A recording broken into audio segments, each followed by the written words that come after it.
His classmate jabbed him. The teacher saw him sleeping in class.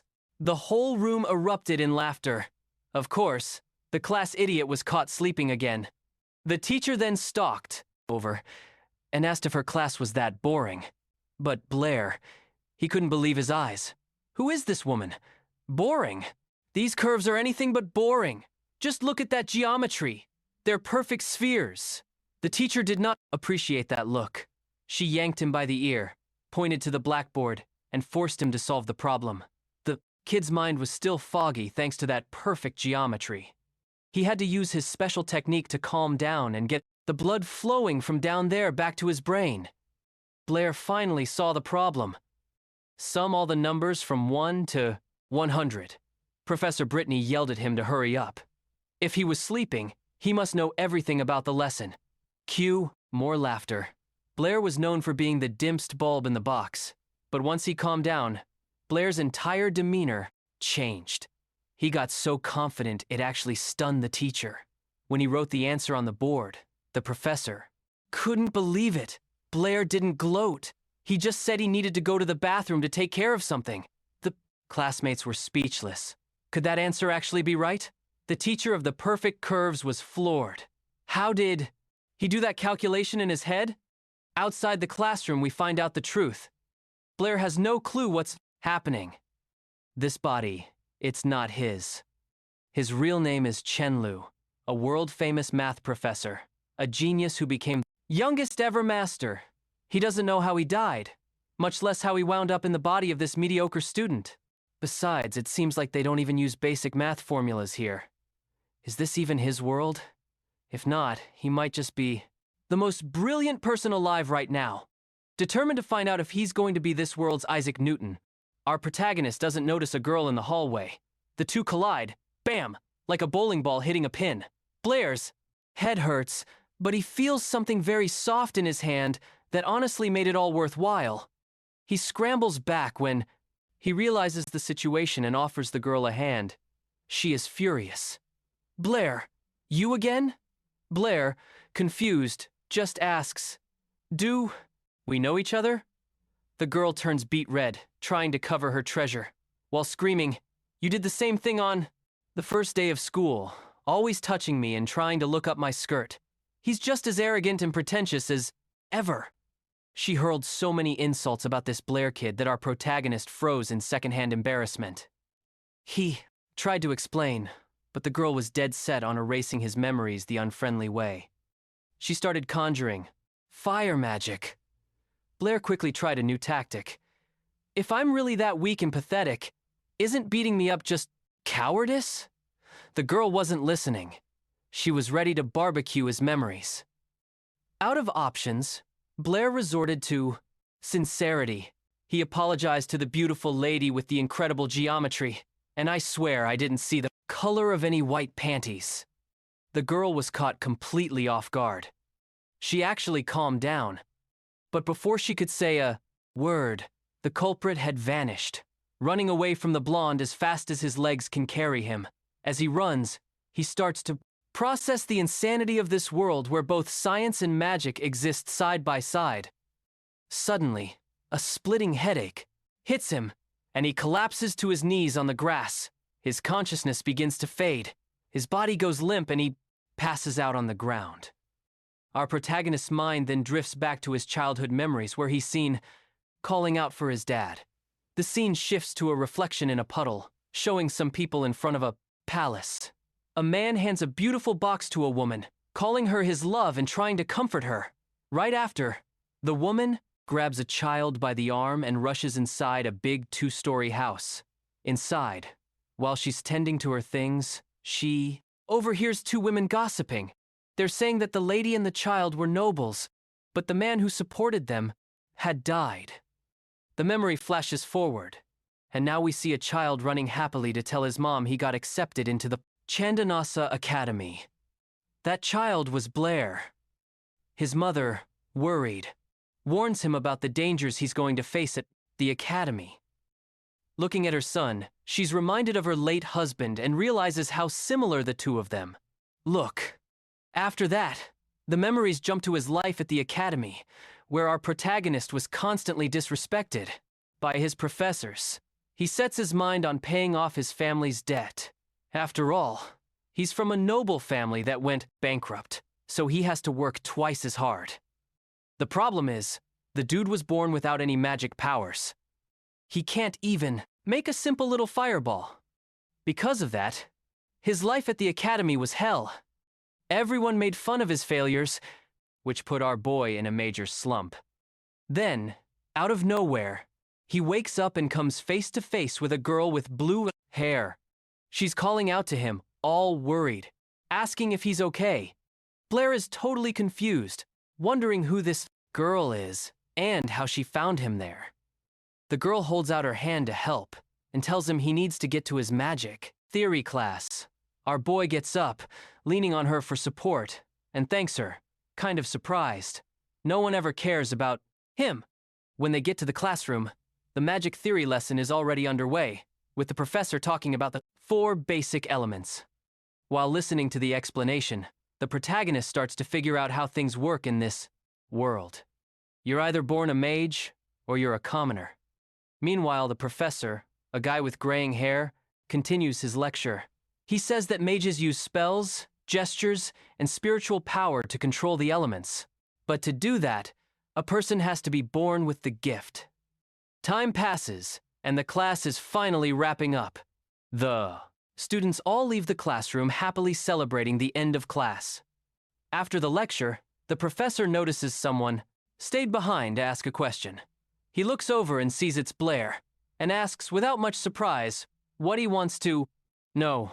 Blair asks the professor if it's possible to learn magic without being born with a talent for it. The professor shuts him down right away, saying it's impossible to control the elements without the natural gift. Right then, and there, the classmates still in the room start laughing at him since everyone knows the protagonist has 0 power. Then a guy named Toby comes over and tries to cheer him up. He says that even if Blair doesn't graduate, there will always be a place for him on Toby's father's lands. Hearing the name, the protagonist remembers that this chubby little guy was the only friend of the body's previous owner. After their chat, Toby gives him a big smile. The two say a friendly goodbye, waving to each other. Out of nowhere, Blair notices the blue-haired girl is looking at him. He asks if she needs something. The girl gets all flustered and runs out of the room, but not before telling him that Professor Brittany told him to go to her office after class. He finds himself thinking about that girl. She was sticking close to him all day. It seemed like she wanted to say something. The guy realizes that even though he's a math genius, that's not going to help much in a world of magic if he doesn't have any powers. With a sliver of hope, he decides to try and use what little magic he has to summon a flame. He looks at his own hand, concentrates, and tries to use the fireball technique, hoping something will happen.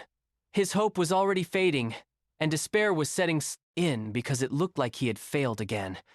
But then out of nowhere, his hand erupts in a bright orange flame. The guy is completely shocked, staring fascinated at the fireball in the palm of his hand. He doesn't understand a thing, just sees that yellow light glowing there. He can hardly believe it's real because as far as he knew, this new body had 0 magical power, but there's no denying it. He has to accept reality and even lets out a sigh of relief. Right after, our boy starts playing around with his new power. Then he stops and starts to wonder how out of nowhere this ability appeared. He figures this happened because the worlds crossed over somehow, and out of nowhere, he remembers he needed to talk to the teacher. He goes to her office, knocks on the door, and hears a voice from inside telling him to come in. Apologizing for bothering her, our boy enters the math teacher's office, but when he looks inside, his eyes go wide, and he turns bright red. He finds the teacher, who's pretty hot, in a really weird pose and just stands there staring, but she doesn't even seem to notice his reaction and greets him cheerfully.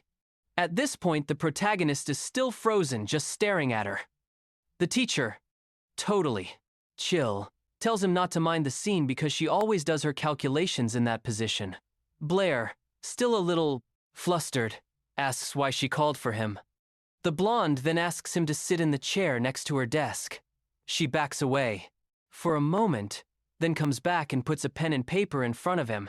The boy looks down at the paper and sees it's a new math problem he has to solve. As he's getting ready to start, the teacher says she's going to step out of the office for a second, but without missing a beat, he spits out the answer right then and there.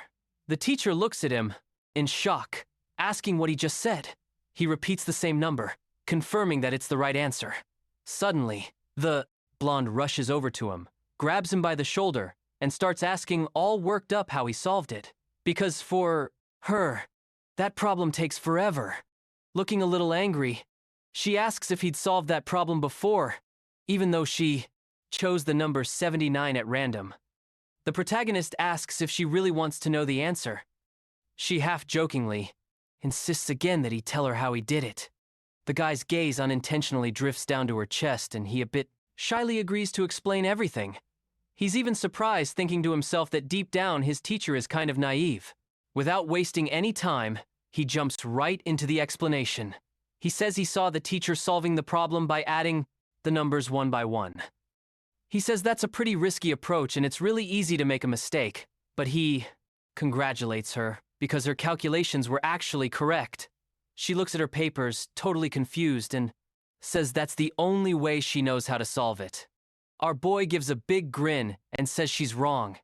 He starts to explain a new way where first you have to find a pattern. According to him, you just take the first number with last, the second with the second to last, and so on.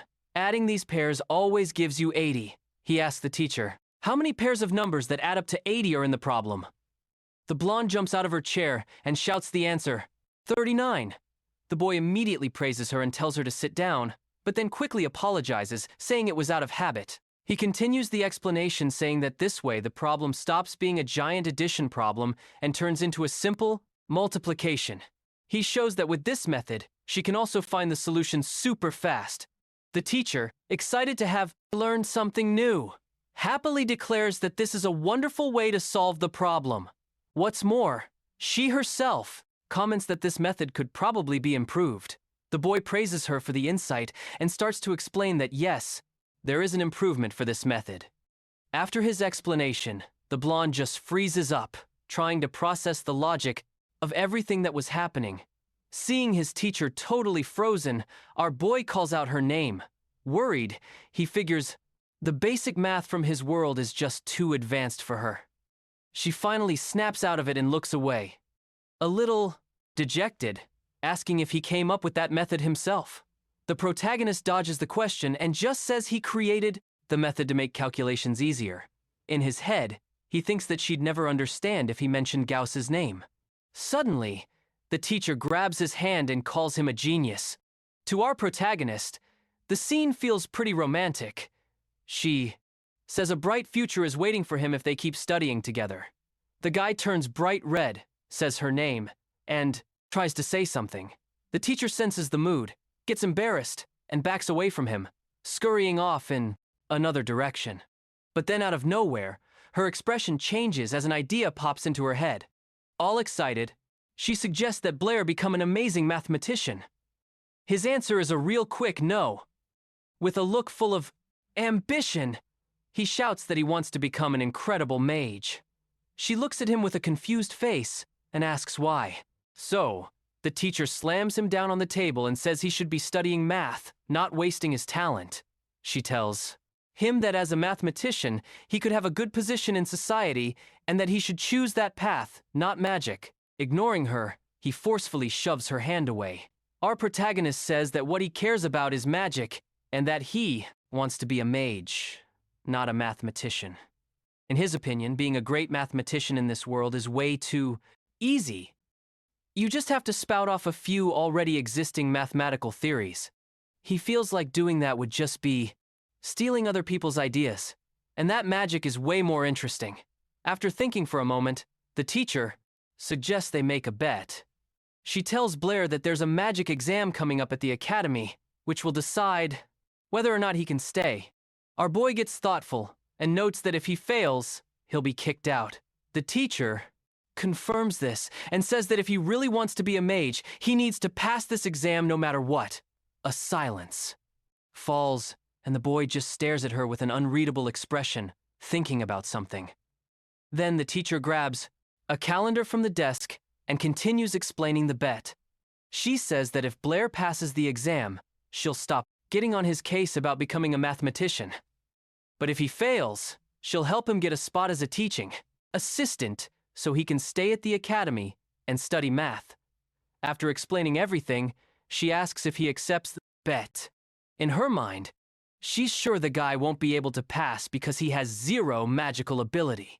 Without showing any emotion, but with a super confident look in his eyes, the student accepts the bet. Out in the hallway, the guy thinks about how stubborn the teacher is and complains that she's always on his case. He starts replaying the earlier scene in his head, imagining it in a much more romantic way than it actually happened. Noticing these kind of dirty thoughts, he decides to distract himself by going to practice some magic. But then out of nowhere, a girl with ribbons comes running towards him at full speed. They have a nasty collision, and the two of them bonkads. After that, they both start falling to the ground at the same time. Our protagonist thinks the situation feels familiar, and then he feels something in his hand. When the pain fades, he opens his eyes and finds a girl sitting on top of him. The blonde realizes his hand is on her chest, and right away starts beating the crap out of our boy. Pissed off, she decides to use magic and starts preparing a fire spell. Out of nowhere, an orange fireball appears in her hand. But then, she realizes there's no one in front of her anymore. The girl gets furious, cursing about how the guy disappeared. Again, far away, our protagonist breathes a sigh of relief, thinking that if he hadn't bolted out of there at the speed of light, he'd be barbecue by now. A little while later, this same girl who wears ribbons in her hair goes to talk to the math teacher. She comes in complaining that she ran into a pervert twice in the same day at the academy. After venting, she gets even angrier and swears that the next time she finds that pervert, she's going to blast him with a fireball without a second thought. The teacher finds the situation a bit funny and lets out a little chuckle. The girl, whose name is Isabella, quickly changes the subject. She says she's already finished the math problem the teacher had assigned. All proud, she mentions that she solved it all in one night and brags, thinking no one could have done it faster. The teacher even praises her effort, but bursts her bubble by saying that a guy named Blair solved the same assignment in just 1 minute. Isabella's jaw drops, completely confused, and she asks how he managed to do it so fast. The teacher explains there's a specific mathematical theory for it and offers to show her. So, the teacher starts explaining exactly how the method Blair used works. After the lesson, Isabella has that look on her face, like she's still processing everything, But little by little, it starts to click and she begins to understand the logic behind the theory. Then, she realizes something and is shocked. She can't believe that Blair himself was the one who came up with it. Right then and there, Isabella decides she has to meet the genius who created this theory. She asks the teacher about him, her eyes sparkling with excitement as she waits for an answer. The teacher finds her whole reaction a bit strange, but agrees to introduce them. It's not long before Isabella just kicks a classroom door open and storms in. She starts yelling in front of everyone, asking where the guy named Blair is. She makes it crystal clear that she really wants to meet him. One of Blair's friends, completely startled, is just about to open his mouth to answer. But out of nowhere, he gets a hard pinch on the thigh to shut him up. And who was it that pinched him? None other than Blair himself, who was hiding under the table. The chubby friend gets the hint right away and makes up a story for Isabella, telling her that Blair had just left for work. She gives the guy a confused, "Are you serious?" kind of look and asks a rhetorical question. Seeing it's no use, she gives up on waiting and asks the guys to let Blair know when he gets back. His friend gives her a little wave, super relieved, and promises he'll pass on the message. As soon as Isabella leaves, the classroom door slams shut. Only then does Blair decide to crawl out from under the table, making sure the blonde girl was really gone. After that whole scene, A super awkward silence falls over the room, and the entire class just stares at Blair with a, "What the hell was that look on their faces?" Not understanding why he's suddenly the center of attention, he asks his friend why everyone is staring at him. In response, his friend, who has a bandage on his face, just grabs his shoulder tightly. His friend, with a desperate look on his face, asks Blair to spill what went down between him and this Isabella girl. Blair is totally lost, completely confused by the guy's reaction. Seeing this, his friend gives him an "Are you insane?" look and asks if the protagonist has any idea who this girl even is. Our boy gets a little wary and carefully asks who the girl that just walked into the room is. His friend starts to explain that she has a lot of connections that could stir up some serious trouble, but Blair just brushes it off, replying that inside the academy, nobody can touch him. Then his friend, looking like he's already seeing this go south, asks for the academy's name. Blair answers nonchalantly. The next question is about the campus location, and our boy, totally chill, says it's on Baker Avenue, and that's when the bomb drops. His friend tells him that campus is in the city of Yabo, and the mayor there is none other than Isabella's father. That's when it finally clicks for Blair. He understands the deep crap he's in and starts freaking out, wondering what to do. He realizes he's screwed and asks his friend if he can just apologize to the girl, but out of nowhere, a shout from the back of the room calls out Isabella's name, and the two of them whip around, startled. It's a blonde guy with his crew glaring at our boy. He says that a nobody like Blair won't even last 2 days there. This blonde guy's name is Bod, a dude who always bullied our protagonist in the past. Blair's friend tries to defend him, but on the inside, he's thinking the blonde dude is totally right. He thinks this because at that academy, if you don't have any skills, you get 0 respect. And to make matters worse, all the second-year students have to take an exam. Anyone who doesn't pass is out expelled. In theory, the magic exam is super simple. Anyone should be able to pass it easily. There's just one catch. Blair has 0 magical ability. For him, this exam means the end of the line. Suddenly, he's snapped out of his thoughts by a loud slam on a nearby table. It's B furiously yelling at Blair, asking if he's deaf or something. The air instantly gets heavy, and the blonde guy starts cussing him out relentlessly. Our protagonist's friend doesn't let it slide, his expression hardening as he gets ready to talk back to B. The blonde is challenged to a fight right then, and therefore being such a cocky and rude jerk, but he's totally confused, asking what Blair's friend, a guy named Toby, has to do with any of this. The tension between the two explodes, and they're just one step away from throwing hands. B, with a furious look on his face, promises he won't forget this. He turns and leaves with his friends, saying that next time Blair is going to pay for everything. Our protagonist just watches, looking a bit pale as the bullies leave the room. He's even surprised to see that Toby, his chubby friend, defended him like that, proving that he's a true friend. Straight up, Blair asks Toby to help him out with Isabella if any trouble starts. Toby agrees, but warns him that by that point, he'll have already beaten Blair up himself. After that, Blair just stares at his friend, with a what? Look on his face, totally confused. A few days later, the magic exam finally begins. The professor announces the rules and warns that anyone who fails is out of the academy. The task is simple. Students have to stand behind a line and hit a target with a fireball.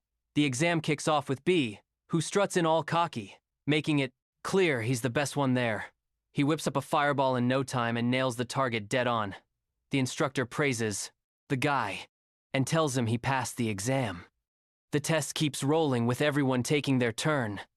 Suddenly, in the middle of the crowd, the blonde bully spots our protagonist and his friend and lets out a smug laugh. He walks over to Blair and tells him with a smirk to enjoy his last few minutes at the academy. Pissed off by the taunt, Blair's chubby friend tells the blonde kid to shut up. And what a coincidence! The next one to be called is none other than Toby.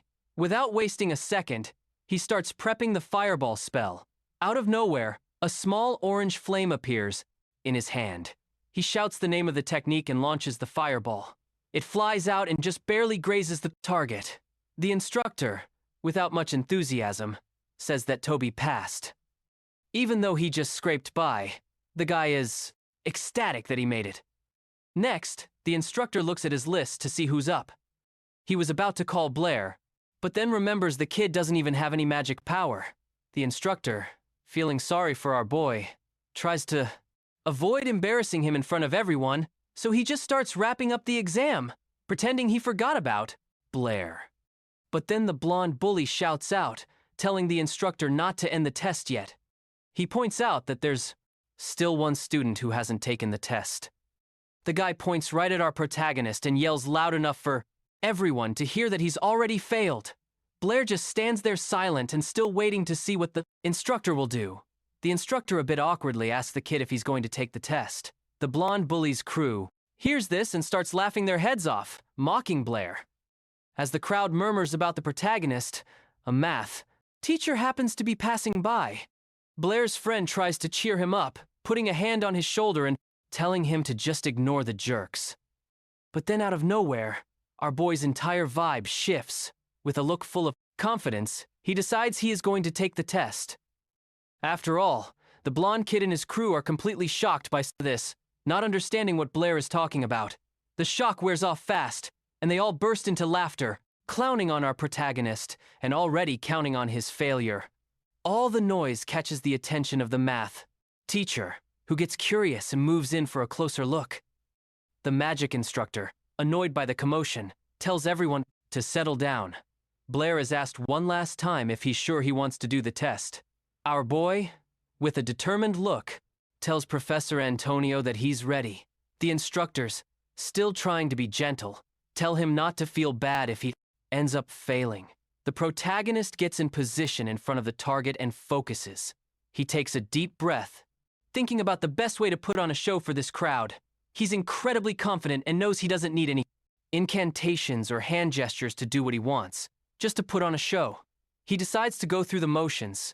Anyway, he yells out the name of the fire spell and everyone looks over at the target, holding their breath. Our MC pretends like he's straining super hard to summon the magic. The crowd around him even covers their faces from the smoke coming off him, trying not to get burned. When everyone opens their eyes, they look at Blair's hands and see no sign of magic at all. The blonde kid and his buddies see this and start laughing their heads off, thinking our boy totally screwed up. But out of nowhere, a flicker of fire appears in his hand, and fiery circles spread out around him. A massive fireball forms and shoots straight toward the target. When the spell hits the target, there's a gigantic explosion of flames. Absolutely everyone there, students and teachers included, just stares in awe, their jaws on the floor. After the fireball, the target is nothing but a pile of smoldering rubble.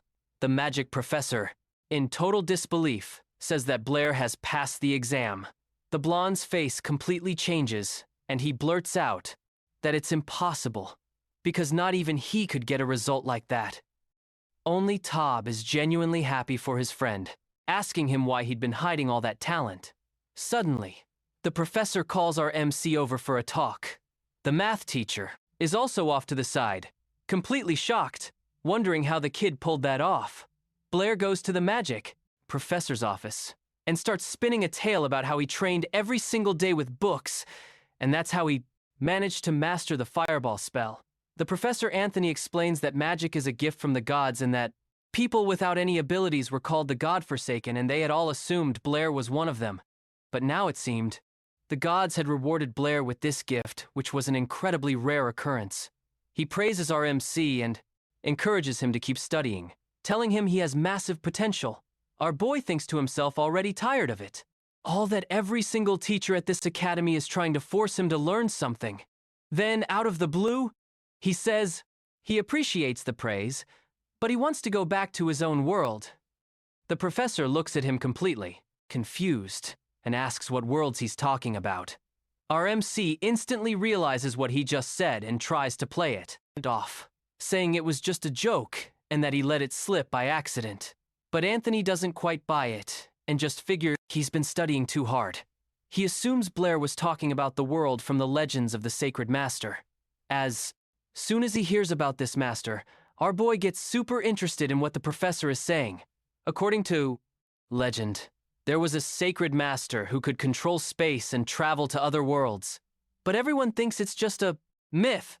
Our MC looks at the professor expectantly and starts asking more about these legends. He suddenly grabs the old man by the shoulders and declares that he needs to become a sacred master. Some time passes and Blair starts to seriously study the history of this world. He stays up late in the library, burning through all his energy as he plows through a ton of books. From the information in the books, he discovers that there are different power levels for mages in this world. In total, there are 7 different tiers. The sacred masters were only ever mentioned in myths and legends. Their magical abilities were only described in ancient texts. A lot of old books say the holy masters had space magic and could just rip open space to travel between worlds. People these days think that's just a legend and that other worlds don't exist. But our protagonist is still holding out hope that this is his ticket home. The problem is, Professor Antonio doesn't believe in any of that, so he's not going to get much info out of him. Just then, the library administrator walks up to Blair and asks how he's doing with his studies. Blair gets a little nervous as the administrator tells him to stop just reading and help out a bit with the library work. Left. With no choice, our boy agrees to take a break from the books. After his shift, he's totally wiped out because he had no idea working at the library was so tough. When his shift is over, it's time for class. The moment our protagonist walks into the room, a weird silence falls over the place. Everyone's whispering about his test results since he did surprisingly well. The chatter wouldn't stop, and this sudden popularity was starting to weigh on him. Out of nowhere, he spots Isabella out of the corner of his eye and just freezes. He doesn't get what this girl is doing. There and just stares at her, barely breathing. The blonde is sitting in a kind of weird pose which makes our boy super flustered. He even tries to turn away so he doesn't have to look. Suddenly, Isabella shoots up from her seat and shouts for the whole class to hear that she didn't know that guy was the same Blair. Seeing things were about to go south, the protagonist tries to calm things down and shut down the conversation, but the girl cuts him off immediately and calls him a pervert in front of everyone. Blair still tries to find a way to calm the blonde down, but then he sees fire starting to form around her. She concentrates all her power in her hands, preparing a fire spell. Not knowing what to do, the scared kid can only cringe and cover his face with his hands, but he doesn't feel a thing. Surprised, he opens his eyes to see why the attack never hit him. Right in front of him is the math teacher who stopped the clueless student. The teacher, with a disappointed look, asks Isabella why she's using magic inside the classroom. The mayor's daughter even tries to explain herself, but the teacher cuts her off before she can even speak. Right after that, the teacher calls Blair to her office, and it doesn't stop there. She decides Isabella has to come along too. Not wanting any more trouble, our boy agrees and quietly heads to the teacher's office. The two students and the teacher quickly leave the room, slamming the door behind them.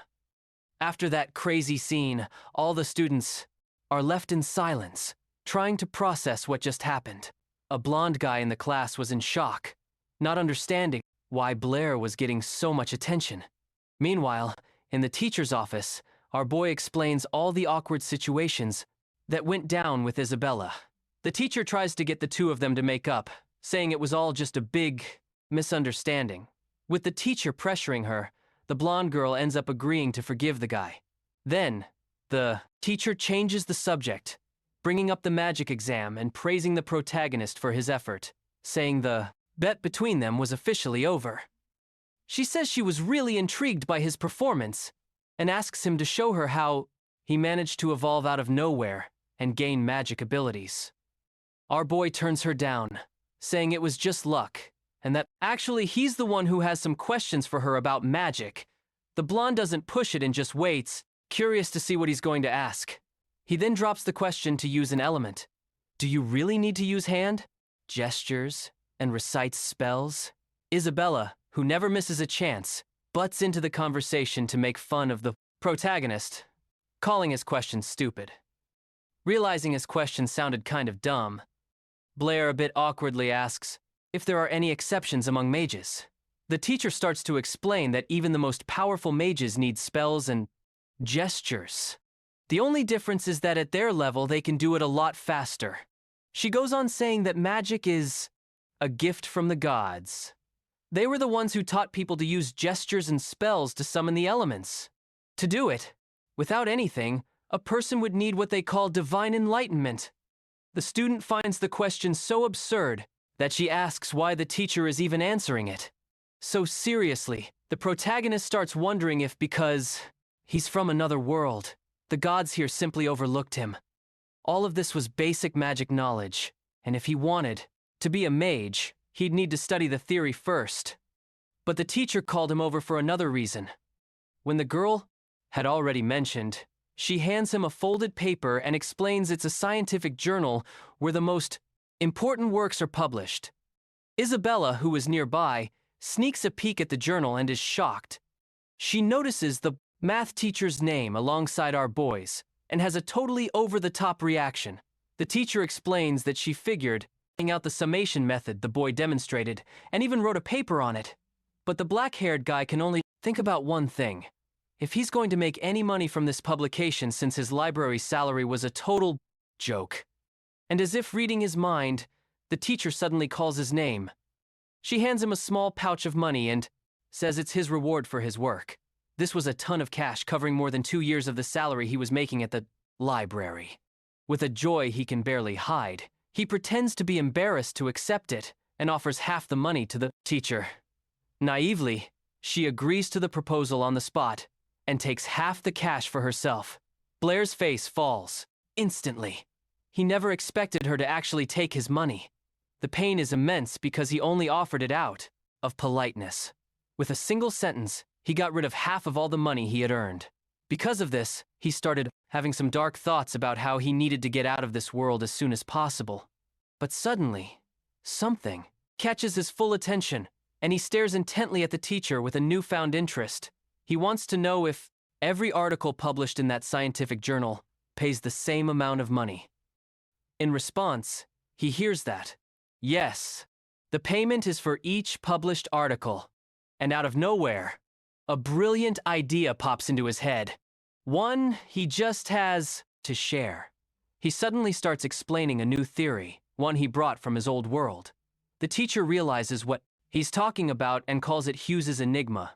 Our boy, who's not really up on this world's science, gives the girl a confused look. She explains that Ralph's riddle is a math problem created by some ancient sages. The story goes like this. Ralph has 7 sons. Each son has 7 bags. Each bag has 7 cats, and each cat has 7 kittens. The problem itself doesn't involve huge numbers. If you just add everything up, you'll get the answer. But the thing is, if the numbers were bigger, it'd be really good to have another way to solve it. So, the blonde with genuine interest asks if he can solve Ralph's riddle using a different method. With a confident look, he replies that he has a few ideas about it. The girl gets super inspired by his answer and asks to work with him on this new method. Time passes as they work, and after a few hours, the student who'd been in the office the whole time ends up falling asleep in her chair. Suddenly, she's woken up by a scream right next to her. The one screaming is the professor. She's jumping for joy, saying, "Our boy finally solved the problem." Isabella, surprised, asks the protagonist if he came up with the idea all by himself. He, in turn, gives her a sly look and asks if she really wants to know the answer. The blonde is incredibly curious, and she insists on knowing. In response, he says he doesn't have any special skills. He just studies like crazy. The girl, jaw-dropped, asks if he's telling the truth. A while later, she's still thinking about what he said.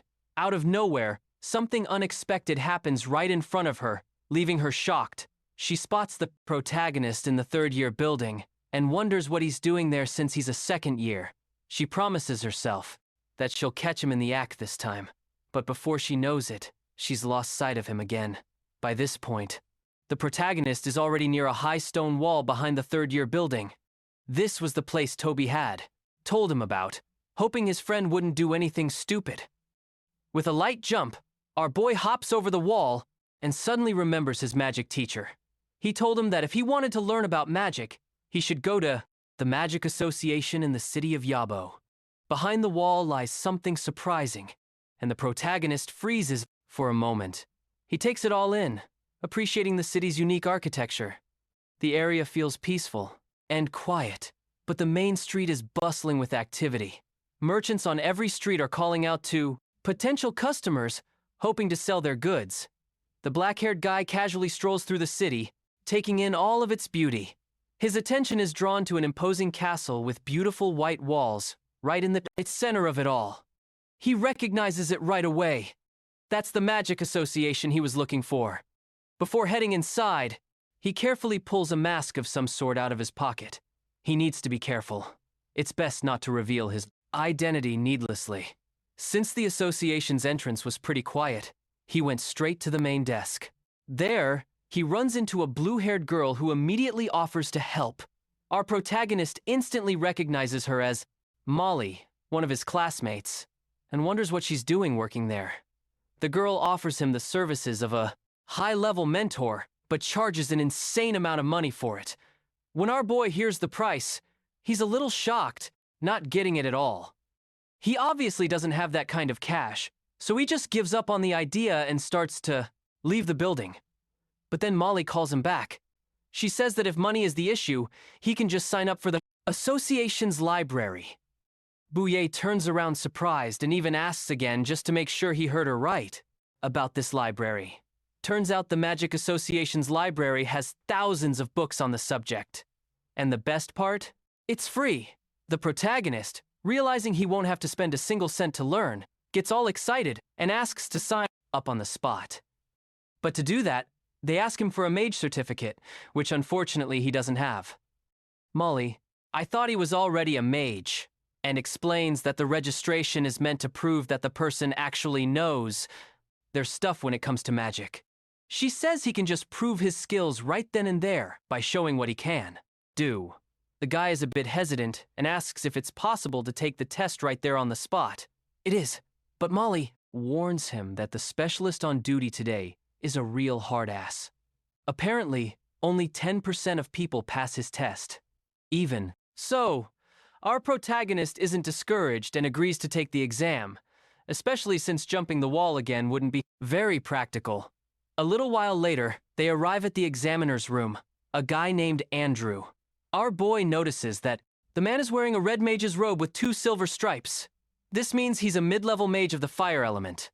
The mage doesn't waste any time and gets straight to the point, asking who the boy is and why he's wearing that mask. The guy introduces himself as Chen Luo from the previous world and explains that the mask is to hide a burn he got while training. The old man sitting next to him makes a snarky comment, saying his fireballs must be pretty special for him to have managed to burn his own face. Andrew, with a bit of interest, finds the boy's name odd and thinks that, given his age, he could only be a low-level mage at best. Molly suggests they go to the exam room to test the guy's skills, but she gets a blunt no, which leaves her looking surprised. The examiner says they don't need a room and that the test can be done right there, inviting our boy to show him what he's got. Ballier looked at the mage, surprised, wondering if he was serious about him having to use magic right there. He's confused by the lack of space in the room. The old man looks at him mockingly and says that Andrew won't get hurt by the pathetic little fireball the boy will probably create. Our boy, for his part, doesn't even bother to argue and just accepts the conditions. He stops right in front of the examiner and begins to concentrate all his magical power into his hand. The mage isn't too fond of the way the spell is being cast, but to everyone's surprise, a massive amount of power starts to gather in the protagonist's hand. Suddenly, everyone realizes the fireball is going to be massive, and Andrew screams for him to stop, but it's already too late to cancel the spell, and the guy decides to use his skills to the fullest. The entire room is lit up by the brilliant flash of a massive fireball. A bright light takes over everything, and the fireball heads right for the examiner. The guy wasn't expecting that kind of power and tries to take cover behind the door. Then out of nowhere, a massive explosion goes off inside that little room. After the explosion, there's just silence, dust, and smoke everywhere. The girl who was watching breathes in all that soot and starts coughing non-stop. She tries to pull herself together to see what went down at the end of the test. Through the black smoke, she sees an old man coughing who seems to have cast some kind of spell. Where the examiner was, standing, there's now a giant blue shield protecting him. Andrew, meanwhile, is on the floor covered in dust, trying to figure out what just happened. So, it was the white-haired old man who managed to put up the shield in time and save the bald mage. He keeps holding the barrier with a dead serious look on his face, trying to peer through the smoke. The examiner is in such a state of shock that he doesn't even react, and the older mage has to shake him by the shoulders to get him to snap out of it. The girl just stares at the whole scene, completely in shock.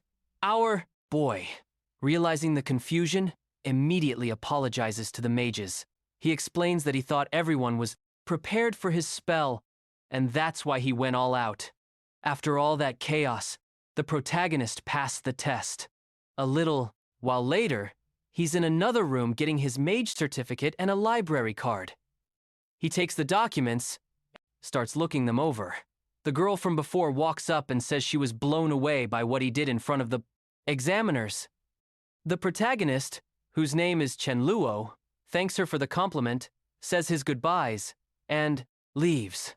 The thing is, he called her by her name, and she's left standing there confused, trying to remember where they know each other from and how he knew her name. Arriving at the library, Chen Luo is impressed by the sheer number of books. He doesn't waste any time grabbing a book and sitting down at an empty table to read. Our boy is surprised, because the books actually contain a lot of really important information. He's mainly interested in the ones that talk about magical and spiritual power. Basically, a mage's strength is defined by their level of spiritual power. The more spiritual power you have, the stronger your magic. And that's not all. High mages can even control the elements of weaker mages. But the explanation about the 4 magical elements in the books is kind of all over the place because the knowledge in this world is pretty basic. The mages here think that these 4 elements are the foundation of everything. Not just magic, but the entire world. To them, all other elements are just a combination of these 4 primary ones. From the perspective of modern science, this idea is super outdated. Any student knows that matter is made up of various elements from the periodic table, not just 4.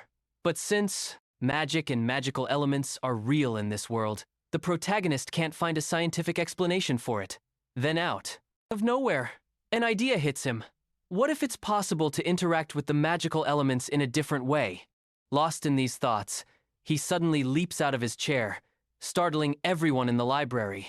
If his theory is right, he might just be able to create a completely new kind of magic. Out of nowhere, he gathers the papers that were on the table.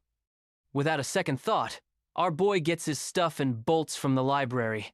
He needed to test this crazy idea and went straight to the Magic Association. When he gets to the association, completely out of breath, he runs down a hallway, and the guys who administered his test recognize him. The examiner and an older man were sitting there, still kind of in shock from what they'd seen earlier. To help set the scene, a blue-haired girl was serving them tea. This Andrew guy comments that this Chen Luo has extremely low spiritual power, but even so, he managed to create a huge and super powerful fireball. And the weirdest part is that the old man couldn't even control the element the kid summoned.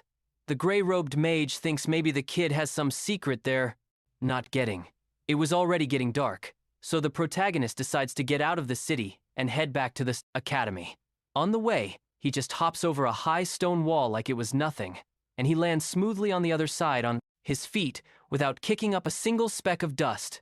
Our boy doesn't want to waste time and decides to try creating that new magic right then and there.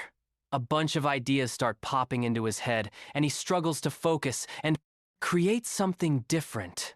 The protagonist takes a deep breath and out of nowhere feels a strange energy. A whitish flow, one he doesn't recognize, starts swirling around him. He figures out that this energy is coming from his own body and that he can control it. He tries to direct this flow of chi to create a second element. A ball of magic forms in his hand, and it transforms into oxygen. But then he's not sure if it's actually pure oxygen. There was no way to tell just by looking. So Blair gathers the oxygen he created in his hand, making it denser and more concentrated. He figures if it's really oxygen, all he has to do is set it on fire to be sure. But the first attempt is a bust. He adds fire and only a little puff of smoke comes from his hand. Without losing hope, he tries the crazy experiment again. He creates the oxygen in his hand one more time, compresses it tight, and lights that thing on fire.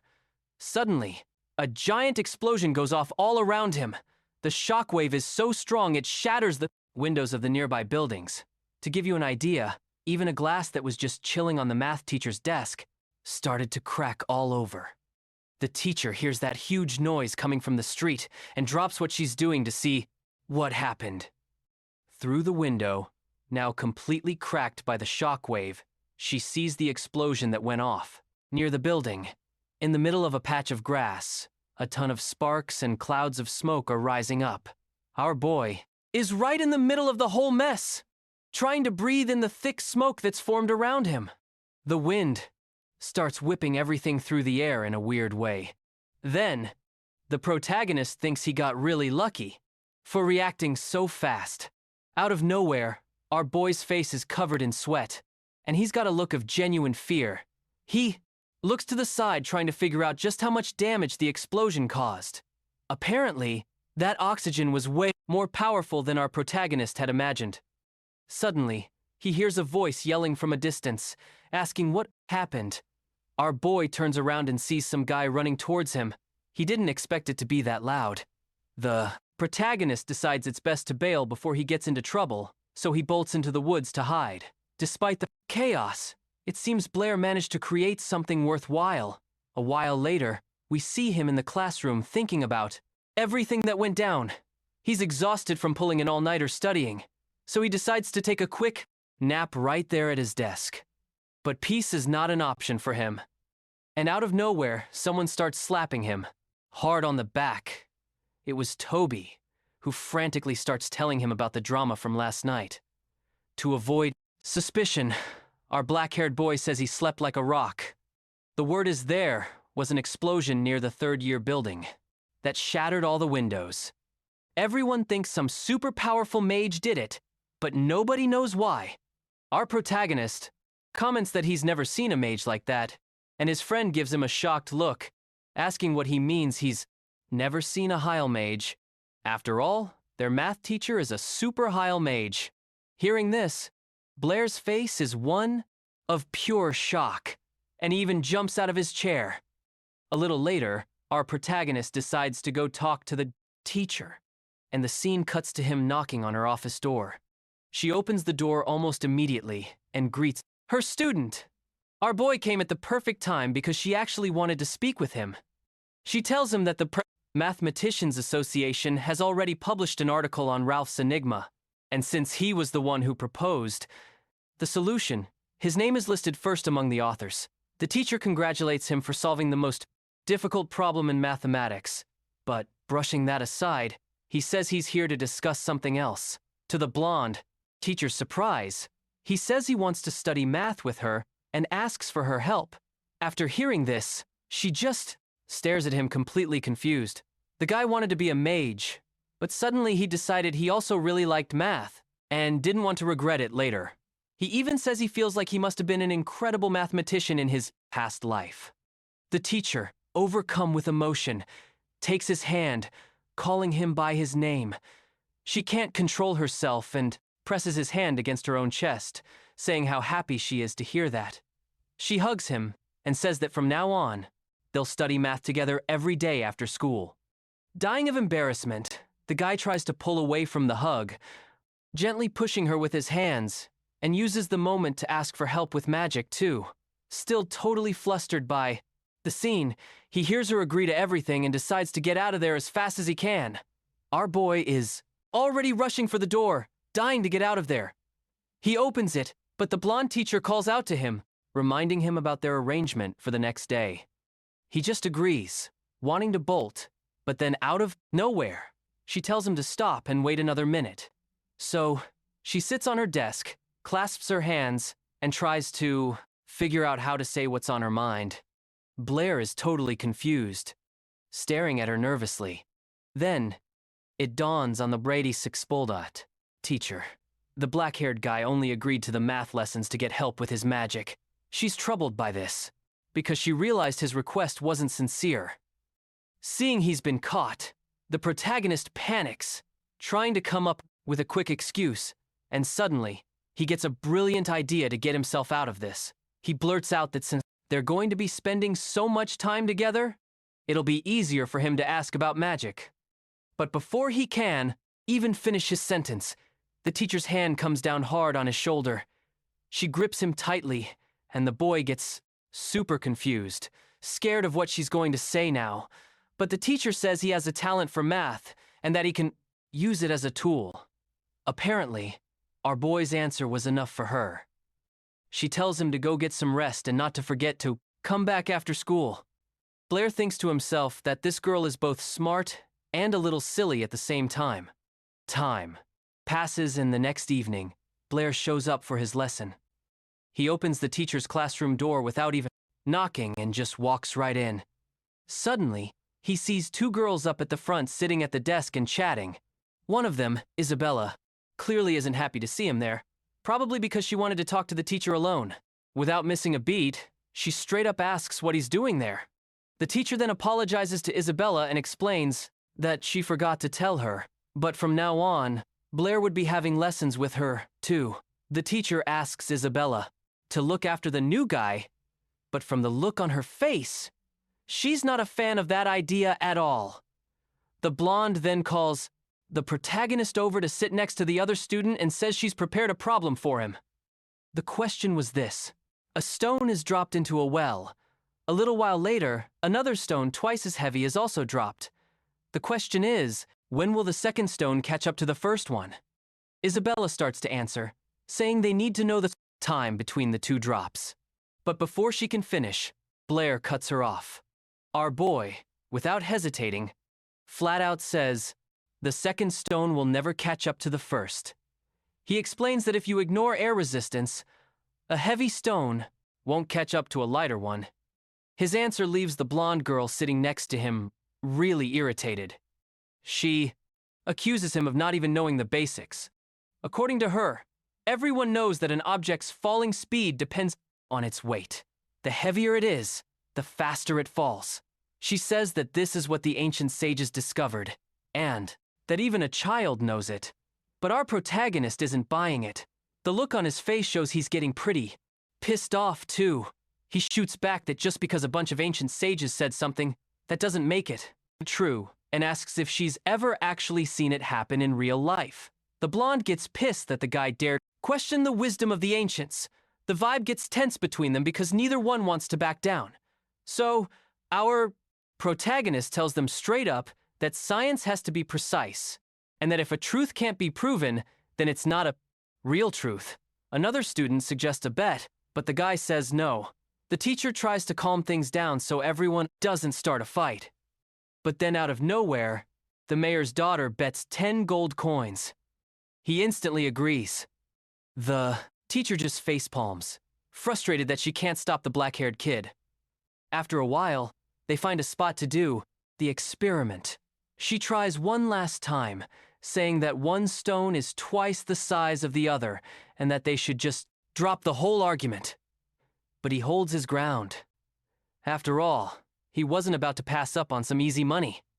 Nobody there thinks he's going to win because everyone believes in the ancient sages. The blonde even comments that being confident is one thing, but being this cocky is another. Right after that, some white platforms of wind appear in the air. The teacher steps on them and starts to float. A bluish wind propels her upwards, higher and higher, and faster and faster. Our boy, who had never seen flight magic before, is just gawking at the scene. He and Isabella are down. below just watching the teacher go all the way up to the top of the clock tower. Up there, she raises both hands, each one holding a stone, a bigger one and a smaller one. The mayor's daughter is already calling it a win, saying he's definitely going to lose. To make sure the test is fair, the teacher lines up both stones at the exact same height, and then she lets go. The stones go into free fall, and for a second, it looks like they're at different heights.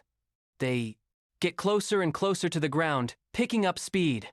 But suddenly, both stones hit the grass at the exact same time. The blonde's jaw drops, unable to believe what she's seeing. The guy, on the other hand, just gives a little smirk because he already knew the outcome. The teacher, from way up there, also has a look on her face like she has no idea what just happened. She uses the spell again and slowly descends to the ground to get a closer look. The two stones are still there sitting on the grass while the trio just stands there thinking about what just happened. Isabella finally seems to get it, and her face is just pure confusion. The two girls can't believe how that was possible. To them, the ancient sages couldn't have lied. The teacher is left wondering how in the world her student knew that the law of falling bodies was wrong. He then explains that he read about it in a book, but when he went to test it with two stones, he saw that reality was different from what was written. Turns out, a truth that adults had taught for over 1,000 years could be debunked simply by dropping two stones from up high. It's pretty crazy to think that so many scholars never even bothered to check if the truths they knew were actually real. The blonde grabs him by the shoulders and says this law was super important for their world and that pretty soon a new law will show up in the books with Blair's name on it. The guy isn't too happy about all this fame he's getting, especially since he wasn't the only one who did the experiment. The professor tries to smooth things over, saying the credit was all his and that she just played a small part. But if he wants, he can refine this law together with Isabella, and the girl gets all excited about the idea. Our protagonist replies that he'll definitely need her help to finalize the law and invites her to join in. All of a sudden, all the shyness vanishes from her face, and she looks at the guy, surprised. Her mind starts racing, thinking hard about his proposal. She even imagines the newspaper headlines announcing that two geniuses have appeared at the academy and are working together on a new law.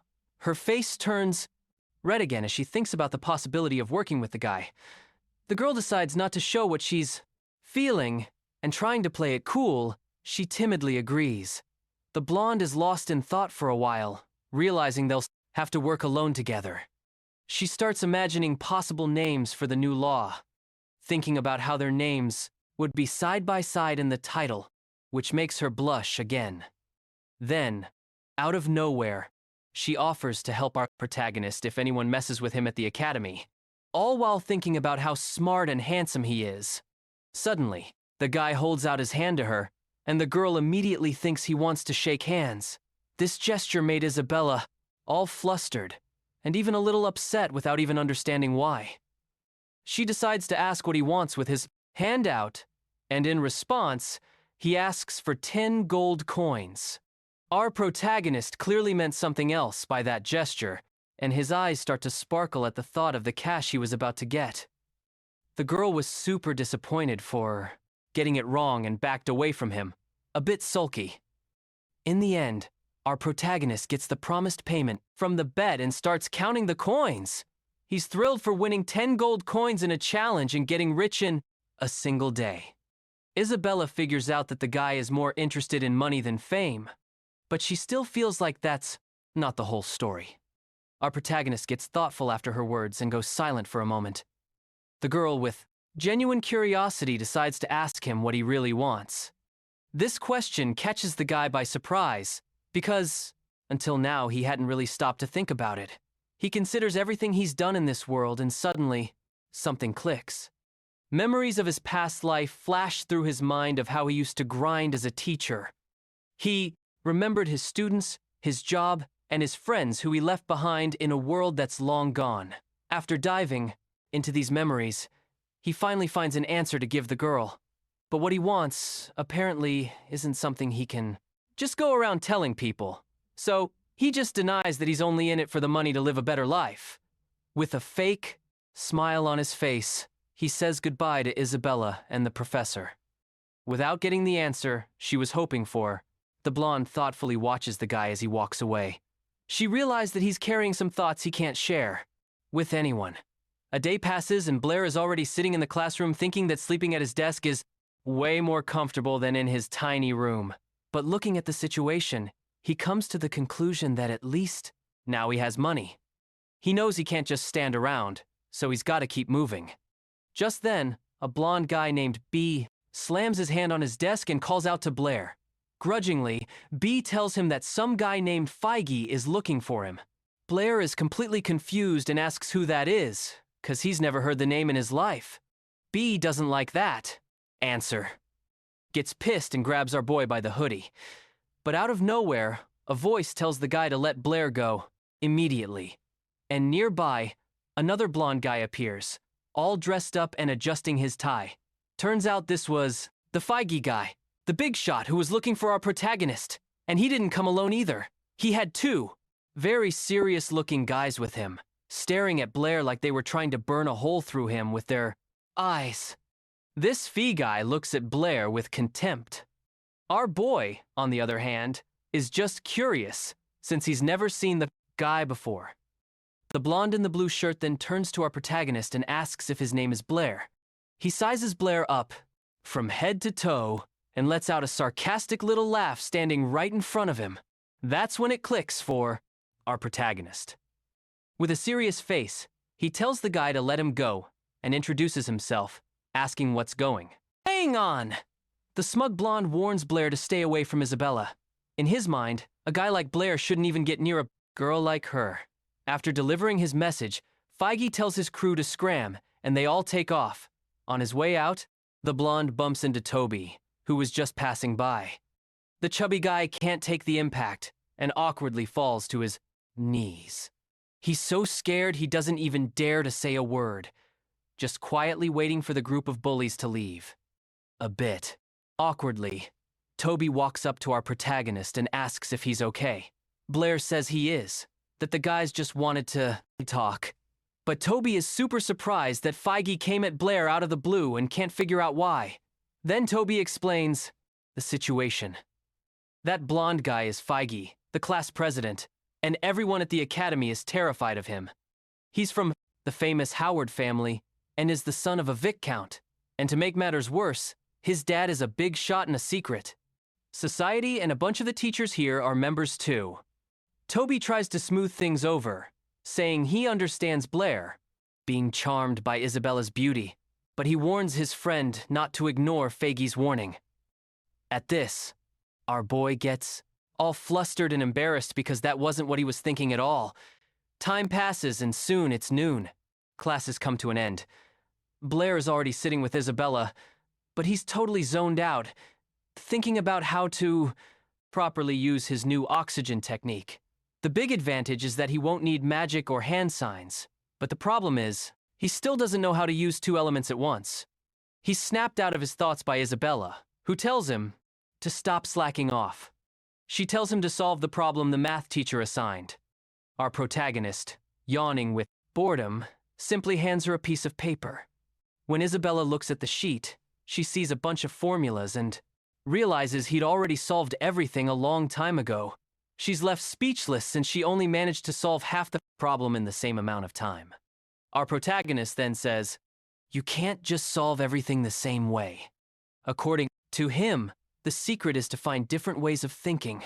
Ignoring his smug attitude, she looks down at the paper, a bit embarrassed. Taking advantage of the silence, our boy remembers he wanted to ask her something. He's curious how she can summon two fireballs at once, and she replies that she can actually summon a whole bunch of them.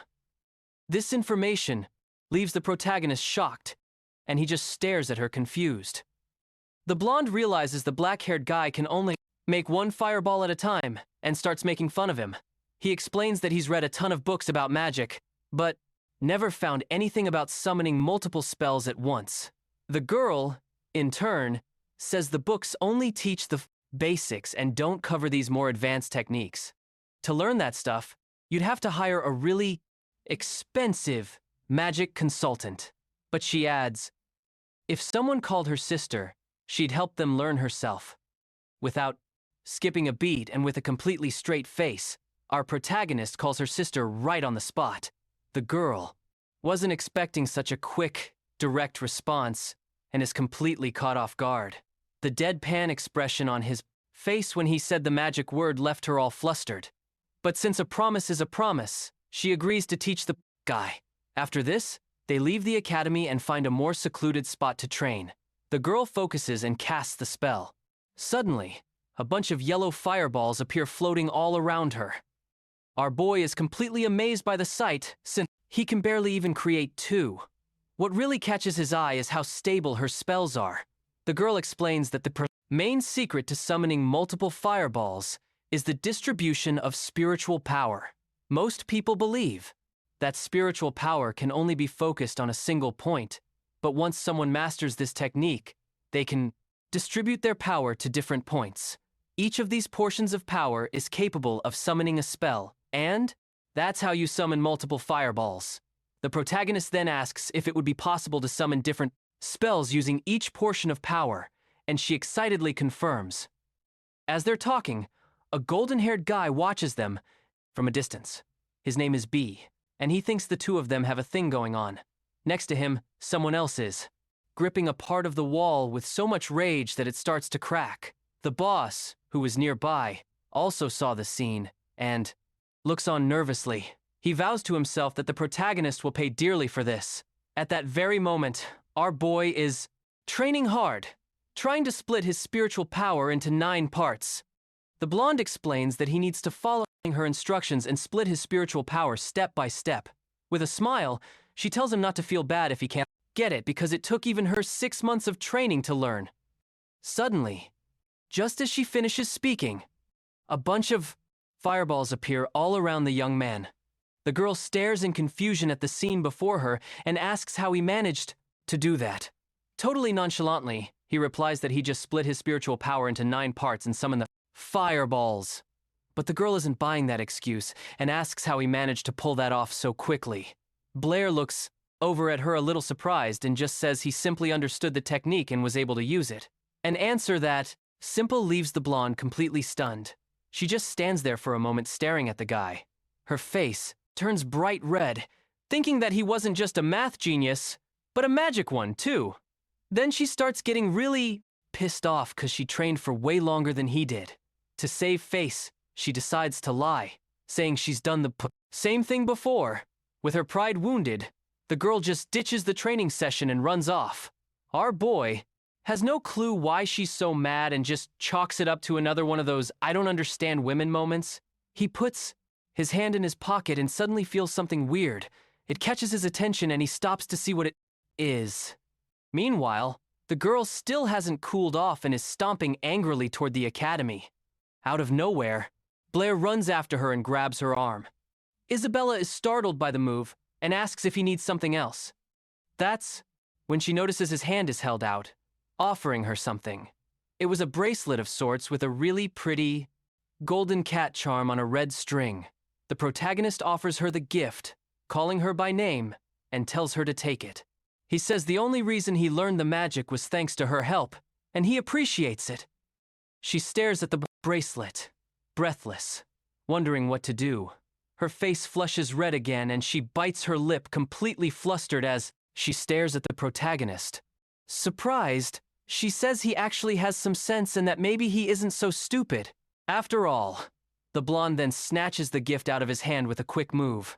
Trying not to show how she really feels, she runs off in a fluster, yelling that the gift is ugly, except since she was running with her eyes closed.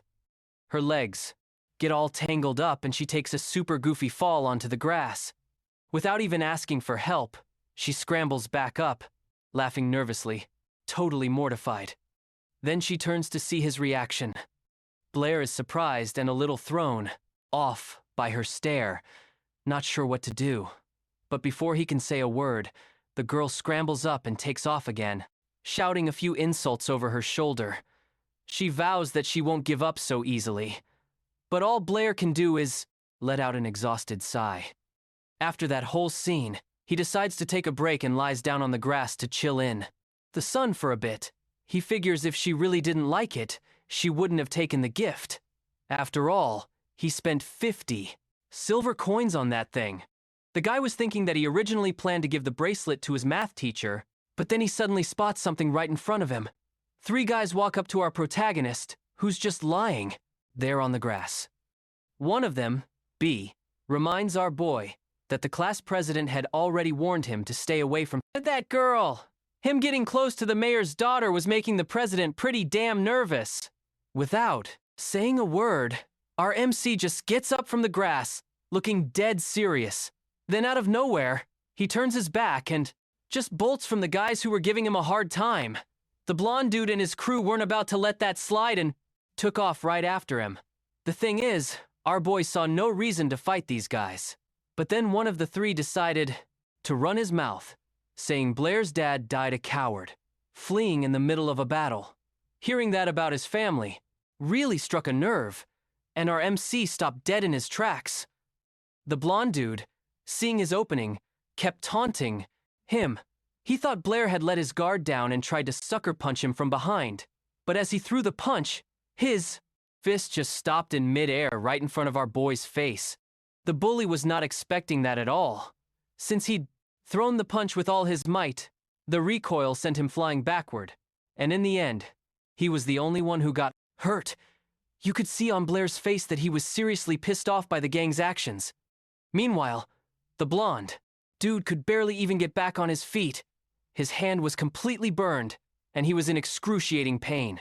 This just made our MC even more furious, and he declared that his father was a brave warrior who died for his homeland. He added that his dad was an amazing father who deserved respect even in death. Blair then threatened them, saying that no one gets to insult his father. Fueled by his rage, 9 fireballs suddenly appeared floating around him, grabbing the bully's attention. They were completely shocked by Blair's skill, because as far as they knew, he had 0 magic. The thought of being burned alive terrified the guys, and they bailed immediately, leaving their leader behind. Now alone with a furious Blair, the blonde dude looked up at him, terrified. What he saw was enough to make him panic and start begging for his life. The bully tried to save his own skin, saying that fighting was forbidden at the academy, but all he got back was a look of pure contempt.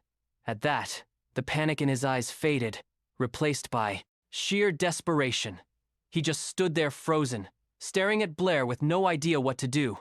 Our boy, having no intention of stopping, raised his hand to unleash the fireballs. The magic converged and began to move toward the guy. But all of a sudden, our MC sensed a presence behind him. Meanwhile, B squeezed his eyes shut, threw his arms up to shield himself, and screamed for help. When he didn't feel any pain, he thought it was weird and decided to open his eyes. In front of him, the 9 fireballs were gone, and instead, there was a guy collapsed at his feet, completely confused.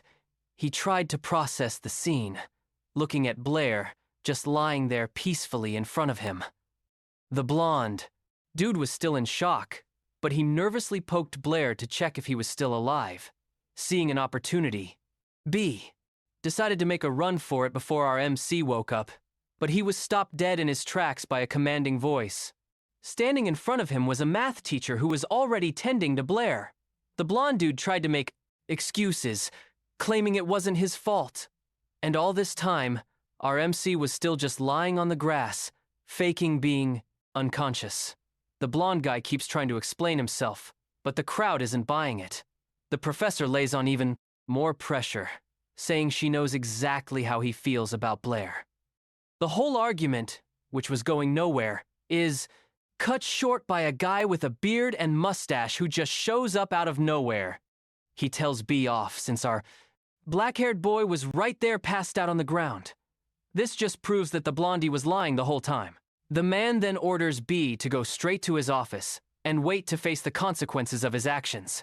He goes to talk to the vice president, saying this is all the academy's administration's fault and apologizing for the scene. The 2 men walk away discussing the situation while the girl tries to wake Blair up. She's worried about his condition, but suddenly she feels a weird chill. The protagonist pulls away from her a bit and his face just freezes in a mix of embarrassment and a certain excitement. The girl sees this and thinks he's genuinely not feeling well, but he replies that he was fine, right up until she was practically smothering him. She then gives him one of those big motherly hugs and says she was really worried about him. Just then, an older gentleman approaches and says, "This whole mess will be sorted out, but that they came for another reason." The girl takes the lead and decides to introduce the two men to Blair. The older one's name is Arkel and the younger one is Calvin. Our boy bows respectfully, greeting the two academy employees. Apparently, our black-haired guy is already getting famous, and they already know him as the young man who helped Professor Brittany solve the Ruvos enigma. But the professor cuts the old man off, correcting him that it was Blair himself who solved everything on his own, and she just wrote up the report. Thanks to solving this enigma, Blair and the professor have been nominated for the Edwin Award, which is a huge source of pride for the city. And if they want, these men will do everything in their power to help the two of them win. But the girl is more concerned about whether our boy can get the award too. The old man sighs as if he was expecting that question and looks at her. He explains that Blair is still way too young, and nobody in the world of mathematics pulls off a feat like that at his age. If the professor says he was the one who solved the Ruvos enigma, simply no one will believe her. The girl is about to start arguing, but the protagonist calls her name and takes her hand. She looks at him, her face sad and a little disappointed. Breaking the tension, Arkel suggests they discuss this more calmly and decide on everything later. She agrees, and the two men slowly walk away. Time passes, and night begins to fall at the academy, bathing the building in a beautiful orange light. The professor and Blair walk down the hall in silence, each lost in their own thoughts.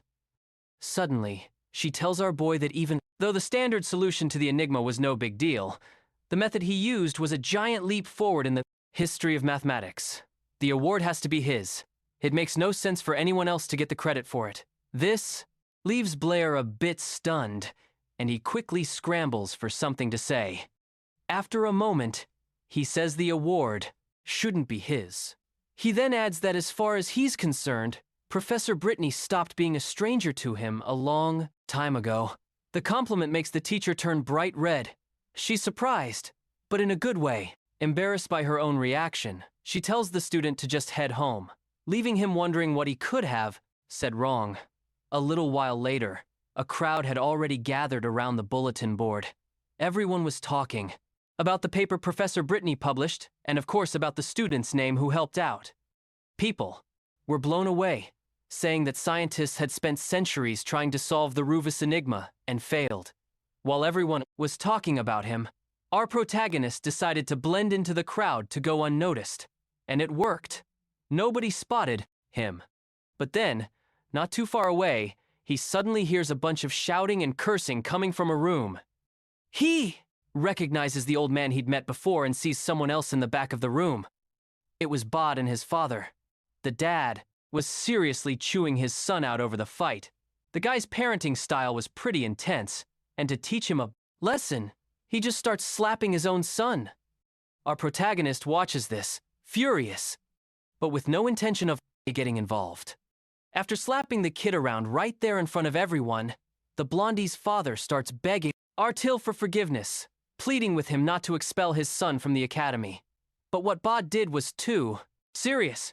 He broke the school's rules in a major way without even letting the old man finish speaking. The blonde kid's dad just drops to his knees, begging with all his might for the director's mercy. He stays there in that position, desperately pleading for them to let B stay, despite the mistake he made. B is shocked by his father's actions and tells him to get up. But Blair, despite everything, decides to step in. He walks up to RTL, greets the director, and is greeted in return. Pretending he didn't hear a thing, our boy asks the director what happened with B. Instantly, the blonde kid's face fills with rage when he sees the black-haired guy decided to get involved. Artil explains that the student started trouble, broke a major rule, and the academy had already decided to expel him. Swallowing his pride, B's father, still on his knees, grabs Blair's sleeve, thinking he can help. He says he'll teach his son a lesson and begs for forgiveness, explaining how hard it was to get his boy into this academy. If he got expelled, his life would be over. After all this drama, the black-haired guy just sighs, getting ready to speak. He turns to Artil and calmly asks him not to punish the blonde kid so severely. The bully, hearing this from the very person he'd been provoking, is just completely shocked. After hearing the request, the director says the prize. Academy can suspend the expulsion for a while. B and his father are totally surprised and relieved, but Artil warns that if B pulls anything like this again, there won't be a second chance. In response, the blonde kid's father forces his son's head down, making him bow in respect. Then he orders B to thank Blair and Artil. Too scared to disobey his dad, the blonde kid bows and thanks the principal and Blair. The old man accepts the apology and tells them both to get to class. They get to the auditorium door and our boy is just about to open it. But then the blonde kid stops him, asking why he decided to defend him. With his hand on the door knob, our protagonist stops and thinks for a bit. He explains that he only did it because he didn't want B to disappoint his own father. The kid stares at the floor, thinking about what Blair said. After that, he turns around and gives him a genuine thank you. He also tells him to watch out for FaZe, because that guy isn't going to let this go. He adds that FaZe's uncle is the Academy's vice principal. Later, after class, Blair heads to the library like always, thinking about the complicated day he's had. Out of nowhere, the librarian shows up at the door with a really serious look on his face, making it clear this wasn't going to be a good talk. Our protagonist wasn't expecting to see him there and asks what he's doing. The librarian gets straight to the point and asks if Blair has gotten into a fight with anyone lately. Our boy is surprised and totally confused. Asks if something happened. Then he gets the news.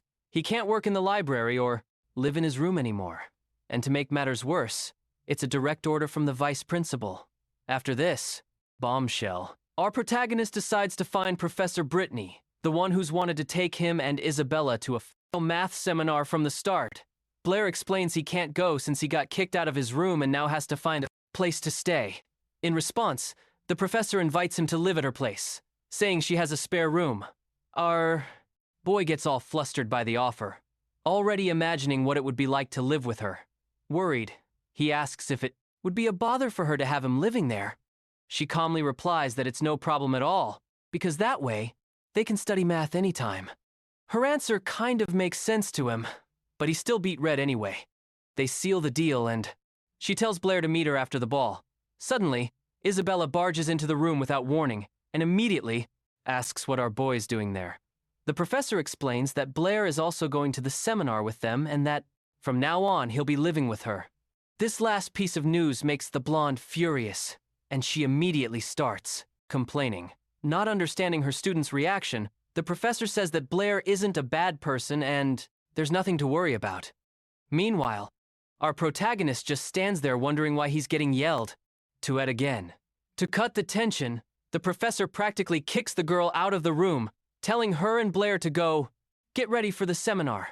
Then the professor asks if he has clothes for the event, explaining that it needs to be something formal. Not knowing what to wear, he asks if a magic tunic would work. The professor says that if he has one, that's perfect. Some time passes, night falls, and the ball begins. Everyone starts trickling in, and there's our boy on the red carpet flanked by two girls in gorgeous dresses.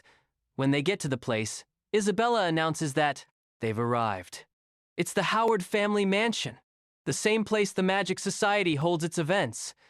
And this Magic Society is a super important organization in the kingdom, which is why they always use the Howard mansion for everything. Turns out this mansion is their class representative's house. Up ahead, three guys are standing around having a pretty heated discussion. Just then, their teacher, Brittany, walks up to one of them, Vice President Calvin. Calvin notices the teacher and Blair's group and gives everyone a really cheerful greeting. Our boy right away greets the guy back. Isabella, who's standing beside him, is confused about where they know each other from. The vice president then asks Blair to introduce his friends, mentioning they were just talking about him. Professor Brittany decides not to interrupt their chat and backs away, saying she'll catch up with them later. Blair and Isabella walk into the mansion and their jaws just drop. Looking at everything around them, our protagonist is blown away by how fancy the party is and makes a beeline for the food table. Without a second thought, he starts grabbing a ton of snacks and drinks, scarfing it all down in a flash. But Isabella is not happy about this scene at all, thinking he's embarrassing them. Suddenly, something catches Blair's eye, and he looks over in one direction with a lot of interest. He sees a huge painting on the wall showing 2 rivers connected by several bridges. The blonde girl explains that this is the Howard family's greatest pride, the painting called the 7 Bridges of the Royal Capital. Blair, kind of confused, asks for the painting's name again, making it obvious he had no clue what it was. Their conversation is overheard by the homeowner's son, a playboy who, making fun of him, starts insulting our protagonist for the way he's acting. Isabella can't stand the guy's attitude and defends Blair, saying he's their guest and deserves respect. But the blonde dude couldn't care less. He keeps insulting Blair for his ignorance since he didn't even know such a famous painting. Isabella decides not to start any more trouble with this fee guy and grabs Blair by the hand to get out of there. The class representative sees her holding our boy's hand and gets visibly pissed off by the scene. He goes after them and gets in Blair's face, saying the only thing he knows how to do is hide behind girls. In response, Blair cracks a little joke and asks what the real meaning of the painting is. For some reason, the question leaves Isabella confused, and she just stares at him, not getting it. Blair then explains that if he understands the story behind the painting, he'll be able to create a new magical method. The blonde kid hears this and scoffs, saying, "Professor Brittany only put his name on the paper out of pity and nothing more." Isabella defends him again, saying, Blair figured out how to solve the riddle all by himself. In response, the blonde dude decides to make a scene. He announces out loud for everyone to hear that Blair is going to solve the riddle written in the painting. Isabella is shocked by his attitude, realizing the guy just turned a personal beef into a public event. Immediately, whispers start spreading through the hall with everyone talking trash about Blair. All the commotion gets the attention of Professor Brittany and Calvin, who are further away. The blonde dude then taunts our protagonist, saying that now he's forced to solve the riddle in front of everyone. Out of nowhere, a hand grabs our boy's arm. It's Professor Brittany. She looks worried and asks him why he went and picked a fight with FaZe. She explains that the Howard family is super powerful in the city, and messing with them is just asking for trouble. If he keeps this up, he'll have problems not just with the Math Society, but with the entire academy. And to make matters worse, this 7 Bridges problem is something mathematicians have been trying to solve for centuries. FaZe just wants him to try and solve it so he can humiliate our boy in front of everyone. So then FaZe, the blonde guy, overhears the conversation and turns to Professor Brittany. He taunts her, saying she herself called Blair a genius, but now it seems like she doesn't trust him anymore. The professor gets flustered and starts raising her voice to explain herself, but she gets cut off. That's when Blair, full of confidence, says that he will indeed take on the challenge. He says it's a way of thanking the family head for getting him kicked out of the library. The girls nearby hear this and are shocked because they had no idea about the real reason he left the library. They even ask if he's sure, but Blair is already turning to FaZe. He confirms that he'll solve the problem and that he accepts the bet.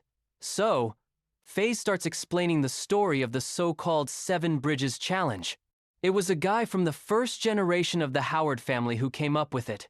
Many years ago, the head of the family was an important official and noticed the capital had a unique geography. Back then, the city was a lot smaller. The city was split by a river with 2 islands in the middle.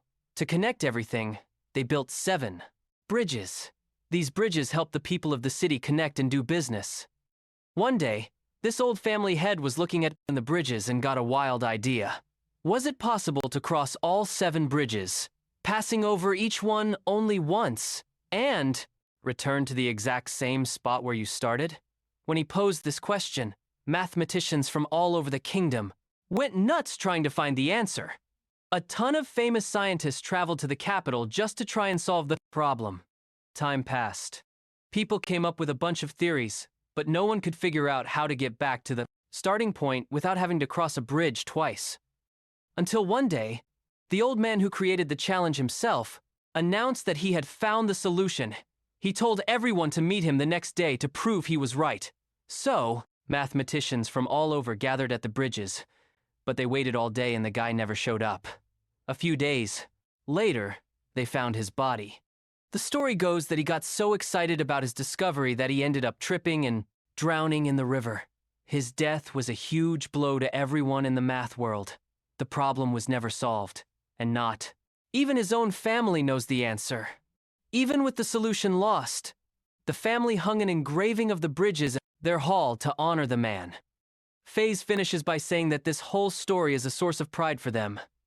Our boy instantly gets what this is all about, because this puzzle is very similar to one that existed in his world. After telling the whole story, FaZe asks with a mocking smirk if Blair thinks he can find the solution. Blair replies that, no, he won't find a solution. And then he adds that if he can't, then nobody else can either. FaZe almost bursts out, laughing at this answer. He can barely contain himself and lets out a scornful laugh. He just can't hold it in anymore, and starts laughing right in the blonde guy's face real loud. The crowd is kind of confused and starts to break up, finding their little beef pretty boring. One of the girls there comments that Blair is just another arrogant brat who doesn't know his place, but her friend, who was right next to her, keeps an eye on our boy and realizes he's got a real sharp look in his eyes. To her, the black-haired dude isn't as dumb as everyone thinks. After his laughing fit, the protagonist starts to explain his answer. He says that the 7 bridges riddle simply has no solution, and that's why he can't solve it. With that answer, everyone in the room goes silent, processing the information. Teacher, Brittany and Isabella start whispering to each other about what he said. Fizzy gets pissed off and cusses our boy out, asking how the first elder of his clan could have found a solution if one doesn't exist.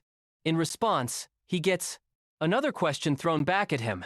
Is there any proof that this so-called elder actually solved the riddle? The blonde guy is floored by his audacity and asks if he has any idea who that elder was in the kingdom. Out of nowhere, someone in the middle of the crowd bangs a cane on the floor and tells everyone to shut up. The guy is Viscount Howard, who tells Fise to stop bragging about his family. The blonde kid wilts on the spot and apologizes to his dad. Then the Viscount walks up to Blair and says he's heard of him. Our boy, without showing any emotion, bows politely and greets the head of the house. The Viscount then says he saw the argument with his son and even apologizes for the boy, but he quickly follows up saying he heard Blair claim the riddle had no solution and that this was a disrespect to the honor of his family's ancestor. The protagonist starts explaining that the 7 bridges of the capital really can't be solved. The girl who is nearby notices that he's never looked so confident. The Viscount gets nervous and asks, now irritated, if he really wants to prove what he's saying. Our main character doesn't back down and says he can prove to everyone there that the riddle is impossible. According to him, many scholars of that era tried to solve the problem practically by testing the paths, which is a valid attempt. But if you actually look at the problem, the answer is something else entirely. While he was talking, he was drawing on a piece of paper, and then he decides to show it to everyone. He explains that a practical and complicated problem like this can be turned into a simple drawing where each piece of land is a point and each bridge is a line connecting those points. So, the map of the 7 bridges can be simplified into that drawing. If you can leave from each point without repeating a path, it means you can return to your starting place. The crowd is dumbfounded, and a few people comment that they'd never thought of solving the problem that way. At this, one of those 2 girls who were talking about Blair admits he's not so simple after all, and that her friend was right. The other girl just gives her an I told you so look, totally satisfied with being right. The protagonist continues his explanation. He says that aside from the starting and ending points, whenever you cross a bridge to get to a place, you need another bridge to leave. So he simplifies the math. Points that have an odd number of lines connected to them are odd points, and points with an even number of lines are even points. Brittany figures out the logic. To leave the starting point and make it back, they have to pass through every single point. And to do that, all the points need to be paired up. Our boy confirms her idea and says, "That's the key." Just then, some guy with glasses gets what Blair is saying and starts to ask a question out loud. But Blair cuts him off right away. He explains that the 4 points of that puzzle are singular, or in other words, odd. So, no matter what method they use, they'll never be able to get back to the starting point. He drops the bomb. The 7 bridges puzzle doesn't have a solution, and never did. The whole crowd is in shock, processing what he just said. The guy with the glasses admits there's no flaw in the theory, which means the problem really is impossible. The blonde boy, who's totally embarrassed by the revelation, yells that Blair is wrong. Then it starts dawning on everyone. The Howard family has been lying this whole time. He tells everyone to shut up and insists he's wrong. But after such clear proof, no one doubts anymore that the puzzle has no solution. The other girl who trusted, Blair's intelligence from the very beginning says their ancestor was just a con man, unable to handle the pressure from the crowd. The blonde guy, Feige, panics and starts calling for his father. But instead of support, he gets a massive punch to the face. His father, Viscount Howard, slugs his son with all his might, sending the kid flying several meters back. The head of the family starts blaming Feige for not keeping his mouth shut. He says that if it weren't for him, the Howard family wouldn't have been humiliated in front of so many people, and he swears to himself that the guy who dared to dishonor his family will pay for it. The Viscount tries to slip away, moving out of everyone's sight. But out of nowhere, he hears a voice telling him to stop. It's Blair. He says that by the rules of the Mathematics Society. Since he helped Feige with the question, the Viscount now has to help him in return. The Viscount stops, thinks for a moment, and ends up agreeing. He asks what question Blair wants answered. And our boy's question is pretty simple. He wants to know if the sides of a square are 1. What is the value of the diagonal? The head of the house looks at him completely stunned, not knowing what to think. Brittany chimes in and asks if Blair knows that it was the Howard family who created the Howard theorem. According to their theory, if the sides of a square are equal to 1, then the square of the diagonal's length will be equal to 2. That's correct. But Blair points out that's not what he asked. His question was about the value of the diagonal itself, not the value the Viscount gave. The head of the house turns pale at this detail and starts to panic.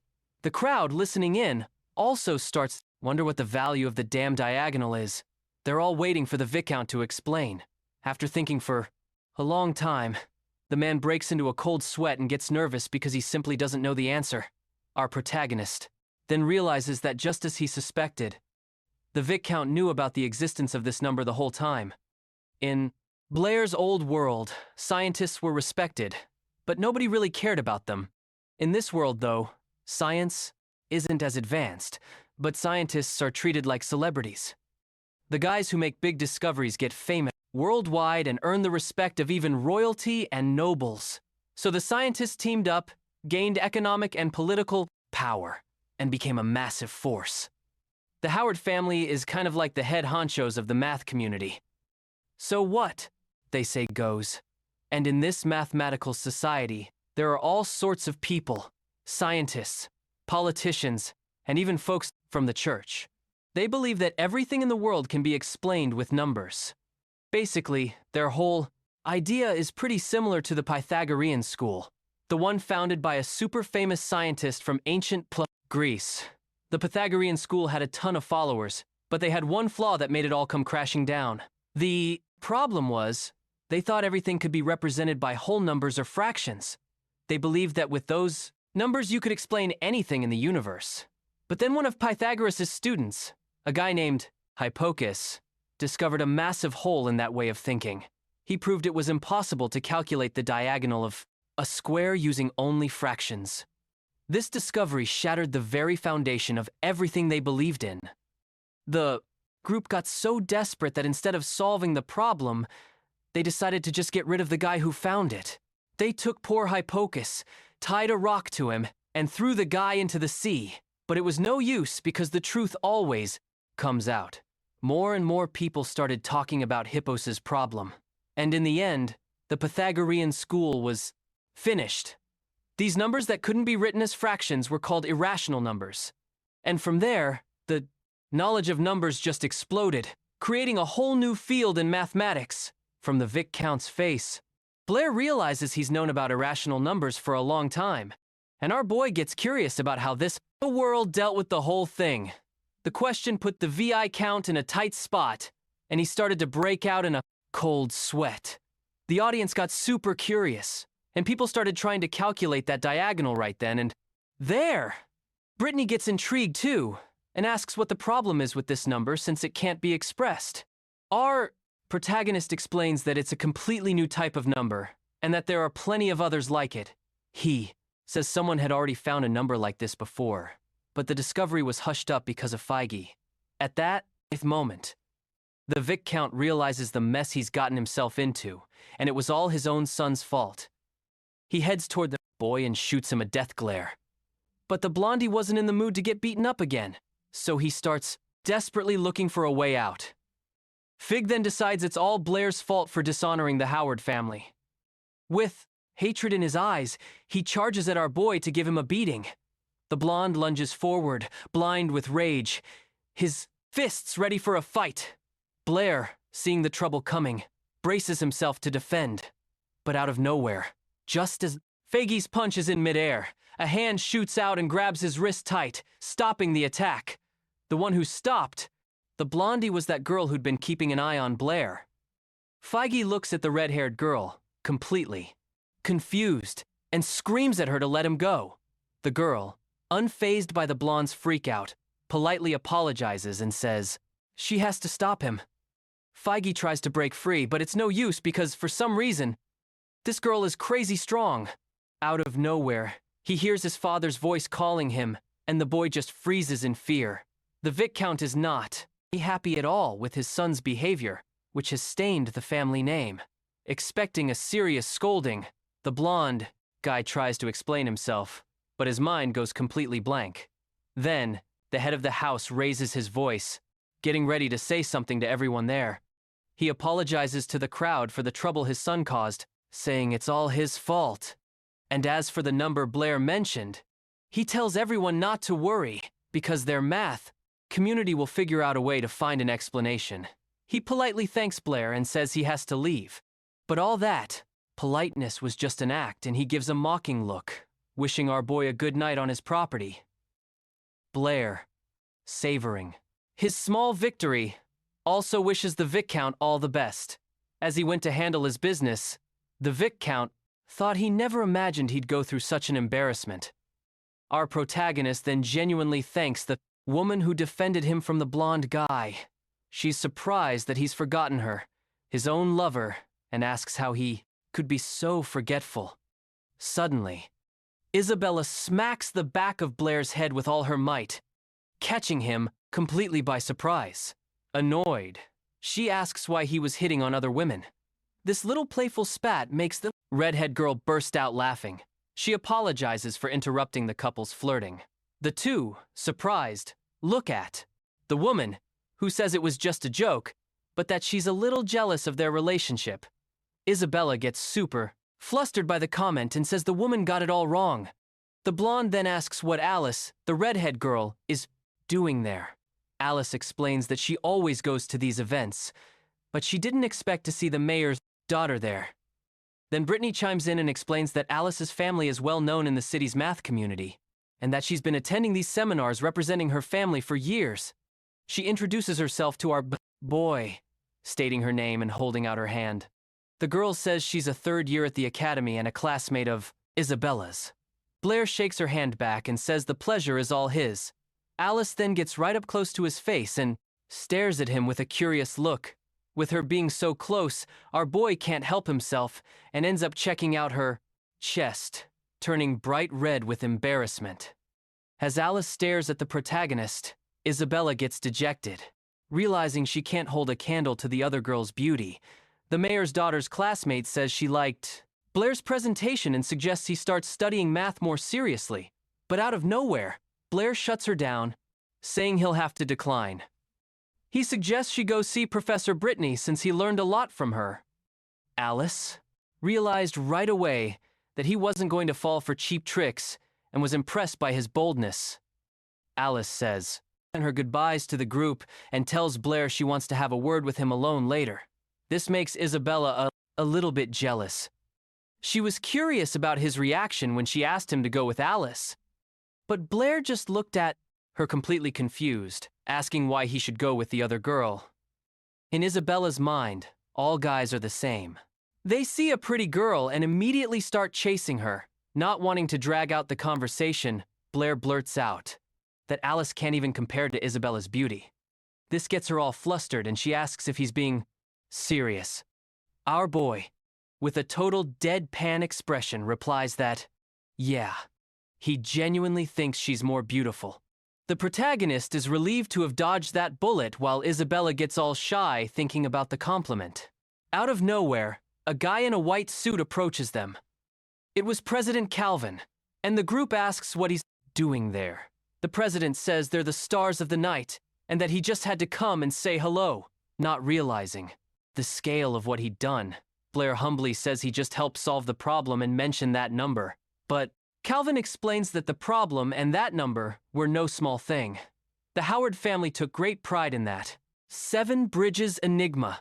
Except today, it was proven that the problem has no solution.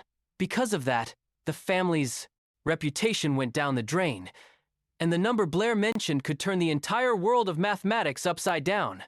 So, the president wants to know who this guy really is. He's curious where a talent like this came from out of nowhere, and what the real intentions are of the kid who shook everything up with a simple explanation. Blair decides to play dumb. He says everyone saw Fizzy asking him for help. He just had an idea and said it out loud. And as for the number, it was just curiosity. He even adds that the Viscount would surely have found that number eventually with the help of the Mathematics Society. Calvin decides not to press the issue and admits that maybe he overthought it. But he warns Blair to be careful with the Howard family, because picking a fight with them is not a good idea. Meanwhile, somewhere else, the Howard family's father is in his office with his son who's sprawled on the floor. The kid got a nasty beating for embarrassing the family, and his face is covered in marks. Next to the big boss is a shadowy figure who advises that it's time to act. The Viscount is just waiting for Blair to leave the mansion to take care of him and make it all look like an accident. The shadowy figure hears the order and bows in obedience. Suddenly, the Viscount hears a voice behind him saying he's going to kill someone again. When he turns around, he sees a white-haired guy wearing the same kind of white suit.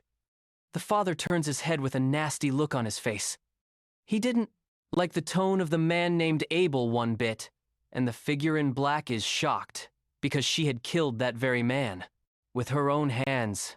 The man says it's normal for them to be surprised, since the Viscount himself ordered him killed last time. In disbelief, the father jumps out of his chair and yells, asking how he isn't dead and if that Blair guy works for him. Wanting to end this right then and there, the old man pulls a gun out of nowhere. He points the gun at Abel and tells him to start talking now. At that moment, his blonde brother finally realizes what's going on and takes in the whole scene. Abel, dressed in a white suit, says his father is asking way too many questions, and he doesn't even know where to begin the story. But after giving it some thought, he agrees to tell him a part of it. He says that Blair has nothing to do with him, but that he, Abel, had one hell of a reason to come back, cool as a cucumber. Even with a gun pointed right at him, he announces that he's going to change the Howard family completely. The head of the family looks at the kid, totally confused, and asks how he plans on doing that. Instead of an answer, he just gets another question thrown back at him. Abel wants to know what, in his father's opinion, is the foundation of their family. The Viscount, without missing a beat, replies that their foundation is their reputation, but Abel immediately shuts that down. He claims their family was actually built on lies. The man starts getting pissed off and demands to know what he means by that. Abel then drops the truth bomb. His father always knew the 7 bridges. Problem had no solution. But to protect the family's glory and their name in the mathematics society, he chose to hide the truth. For years, whenever someone got close to finding out, his father would find a way to get rid of them. That even included him. Not even his own son was an exception for the old man. The Viscount tells the boy to shut his mouth. Tired of hearing truths he didn't want to face. He's ready to kill his son all over again, under the excuse that he's doing it for the good of the family. But Abel isn't afraid of him and says it's already too late because the truth can't be hidden forever. And as of today, that guy named Blair has already exposed everything to every mathematician in the entire city. His dad might be able to take care of a few of them, but he's not going to be able to kill all the witnesses. Out of nowhere, our white-haired boy grabs the barrel of the gun and pulls it against his own shoulder. He says that if he doesn't kill every single witness, by tomorrow, the entire state will know the truth. Abel then asks if his father really thinks he'll be able to keep the family together when everything comes crashing down. With nothing left to say, the Viscount drops the gun and Abel picks it up. His father, completely defeated, asks what he's supposed to do, and his son suggests that he become the new head and change the family. It's the only way the Howard name will continue to exist. According to him, his father knows damn well that no one but him can save the family. The Viscount, with the pressure mounting, desperately starts to consider the proposal, and those words finally get through to him. Several days pass. Then our boy wakes up at his teacher Brittany's place. He's really enjoying the room, mostly because it has an actual bed and doesn't have that horrible smell from the closet where he used to sleep. He decides to go say good morning to her, but then out of nowhere, he stops in his tracks, his jaw wide open. In Brittany's room, he sees a giant pile of papers all scribbled on. Right away, our protagonist puts 2 and 2 together. She must have spent the whole night looking for that number he mentioned at the ball. After the seminar, word about the theory of the so-called unsolvable problem spread across the entire country. With that, the Howard family's reputation started to go down the drain, and that mysterious number that nobody could find now even had a nickname, the Devil's Number. Basically, every mathematician in the country was trying to solve this mystery. But no matter how hard they racked their brains, nothing worked. The truth is, in this world, math is still pretty basic. It hasn't reached the level of explaining things in physics. In fact, physics hasn't even been discovered yet. Even so, scientists are super respected there and are always pulling all-nighters. Our boy is sure that sooner or later they'll find the answer. They might make a ton of mistakes along the way, but in the end, the truth will come out. While Brittany is still sleeping, our protagonist grabs the newspaper to read. He finds out the Howard family has a new head. People are saying this new guy will probably shut down the Mathematics Society. For the Howard family, it would be the best thing to do. But Blair wonders why they take such a drastic measure. He tries to find out who this new leader is. And that's when Brittany shows up behind him. All sleepy, she wishes him a good morning. The black-haired guy gets a little flustered by the sight. She looks so innocent that he even gets shy. He just stands there admiring her beauty while the blonde just stares at him in silence. But then her expression changes. She gets annoyed, remembering she'd asked him to wake her up as soon as he got up. Brittany pokes his cheek with her finger and calls him a naughty boy. Then she starts teasing him about that number Blair won't reveal. The problem is, she's way too close to him. So close that our boy gets super embarrassed, and out of nowhere, his nose starts to bleed while he's just standing there beet red. Brittany finally realizes what she's wearing. Then it hits her, and she understands why he reacted that way. Super embarrassed, she lets out a scream that echoes through the whole house, calling Blair a pervert. After all that chaos, we see our boy in the kitchen trying to whip something up, and on his face, the perfect mark of a handprint. The girl apologizes to him, saying she hit him by accident. Blair realizes that when Brittany wakes up, she acts like a completely different person. The blonde gets worried, thinking he won't like her. any more like this, but our boy casually replies that he likes her no matter what. She's surprised to hear that, and looks at him. The answer seems to please her, and you can tell she got all flustered while Blair looks pretty, pleased with himself. Then the girl gets curious and asks why he's mixing eggs and red berries. He explains that he's making a tomato omelet, and the blonde finds that pretty weird. Blair says that in his hometown they call these red berries, tomatoes, and that back there almost everyone knows how to make a tomato omelet. He remembers his past life and how he used to eat this all the time. After cooking, he gets ready in a hurry and leaves for school, but not before asking the girl to try his food. Out of nowhere, Brittany stops him to hand him something. She presses a white cloth against his chest and wipes down his hoodie. Our boy is dying of embarrassment from Brittany's unexpected move. At least his clothes look a bit cleaner now. She tells him to get going, and Blair, still feeling a little awkward about what just went down, says his goodbyes. The girl is left home alone and decides to try the food, which she still thinks looks pretty weird. She scoops up a small bite with her spoon and slowly puts it in her mouth. The taste of the omelet completely surprises her. Brittany's never tasted anything like it. It's so good. Her whole body gets goosebumps. She savors the sweet taste of the tomatoes. The food is unbelievably delicious, and she's left in complete awe. Meanwhile, our boy has already made it to the academy and suddenly realizes his stomach is growling like crazy. While he was busy making food for Brittany, he completely forgot about himself and ended up leaving without eating. In Blair's classroom, the girls are gossiping about the new head of the Howard family, who had the math society shut down. They're talking about how handsome this mystery guy is, how he solved the family's biggest mystery and then just vanished. One of the girls even says that her uncle from the math society told her the guy was around their age. The only thing is the guy himself asked for his name to be kept a secret.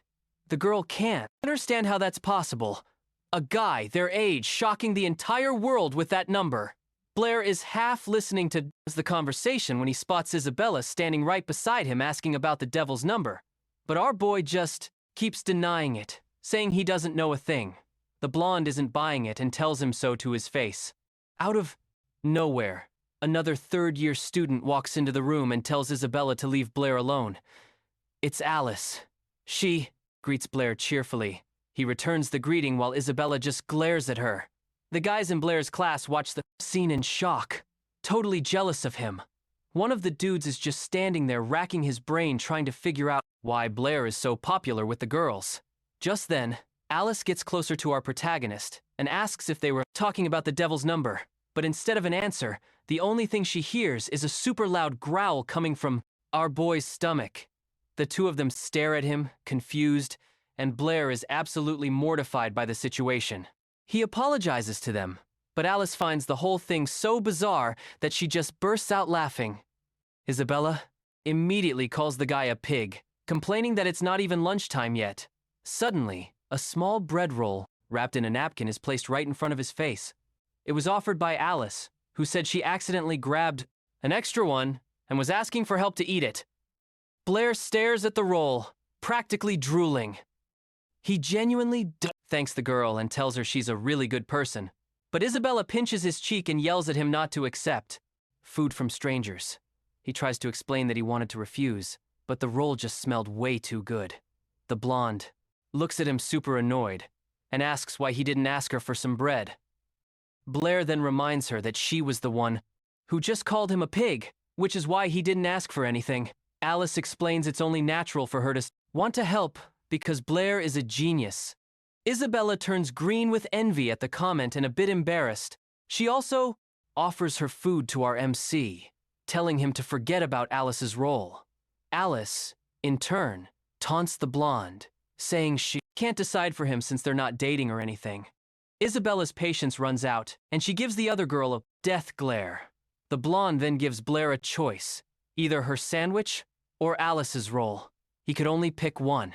The beef between the two just escalates, and our boy just wanted to eat in peace. He asks Isabella to pass him the sandwich, thanking her.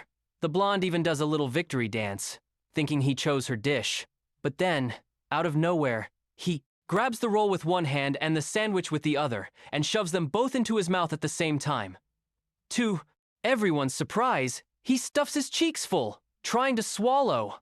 He forces his throat and manages to get them both down.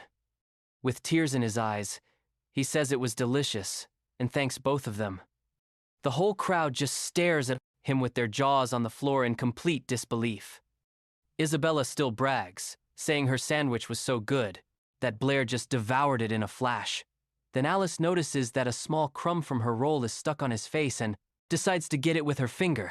She says, with a more provocative look, that there's still something on his cheek and that she'll eat it herself.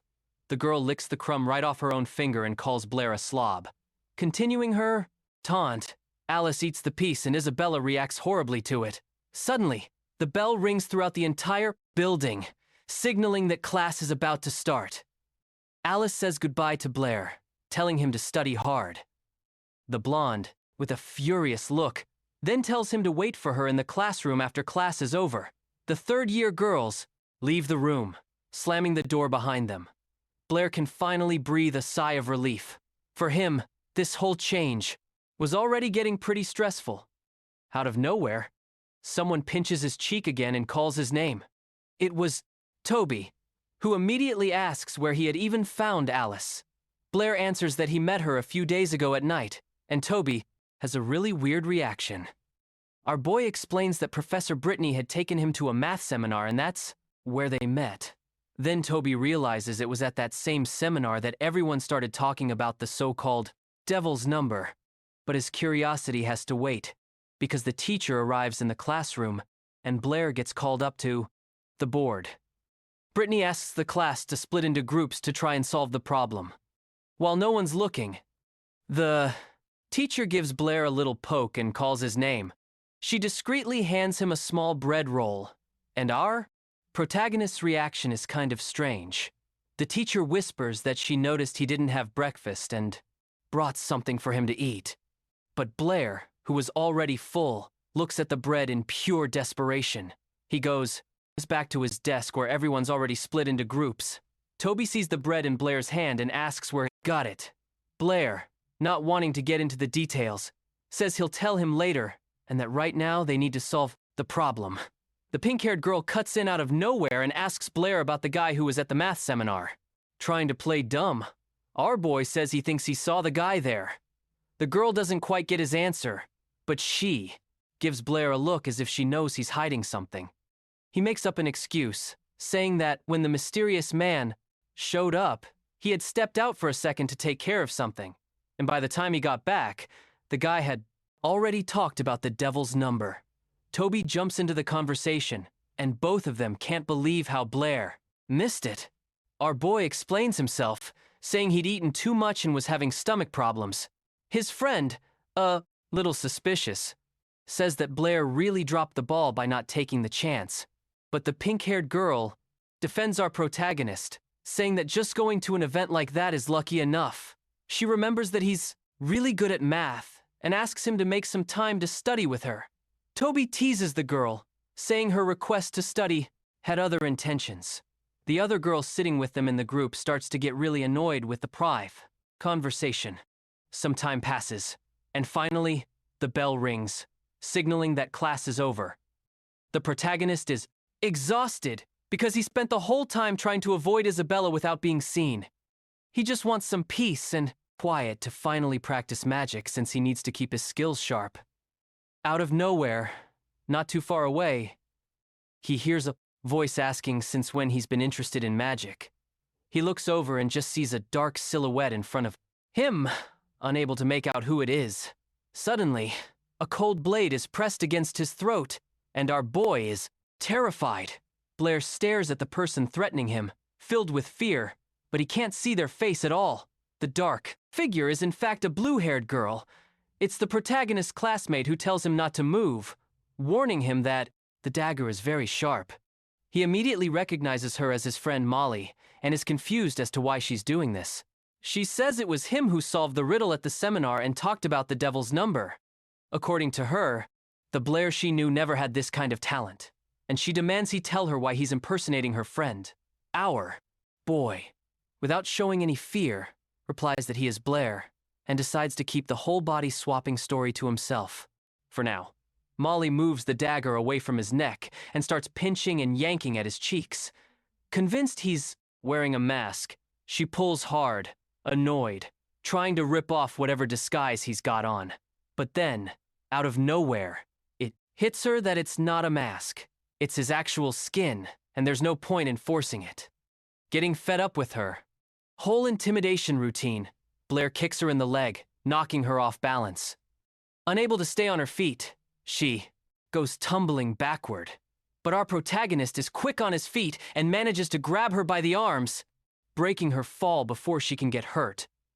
All flustered, Molly yells for him to let her go. He says he will, but only on the condition that she never points a knife at his neck again. He glares at her, waiting for an answer, and the girl stares back, terrified. The guy tells her she's already seen for herself that he's not wearing a mask. He's the real Blair. Molly can't handle the pressure, and with her face beet red, she again begs him to let her go. Then she asks him where he got these new skills and why his way of speaking has changed so much. Our protagonist decides to tell her a half-truth.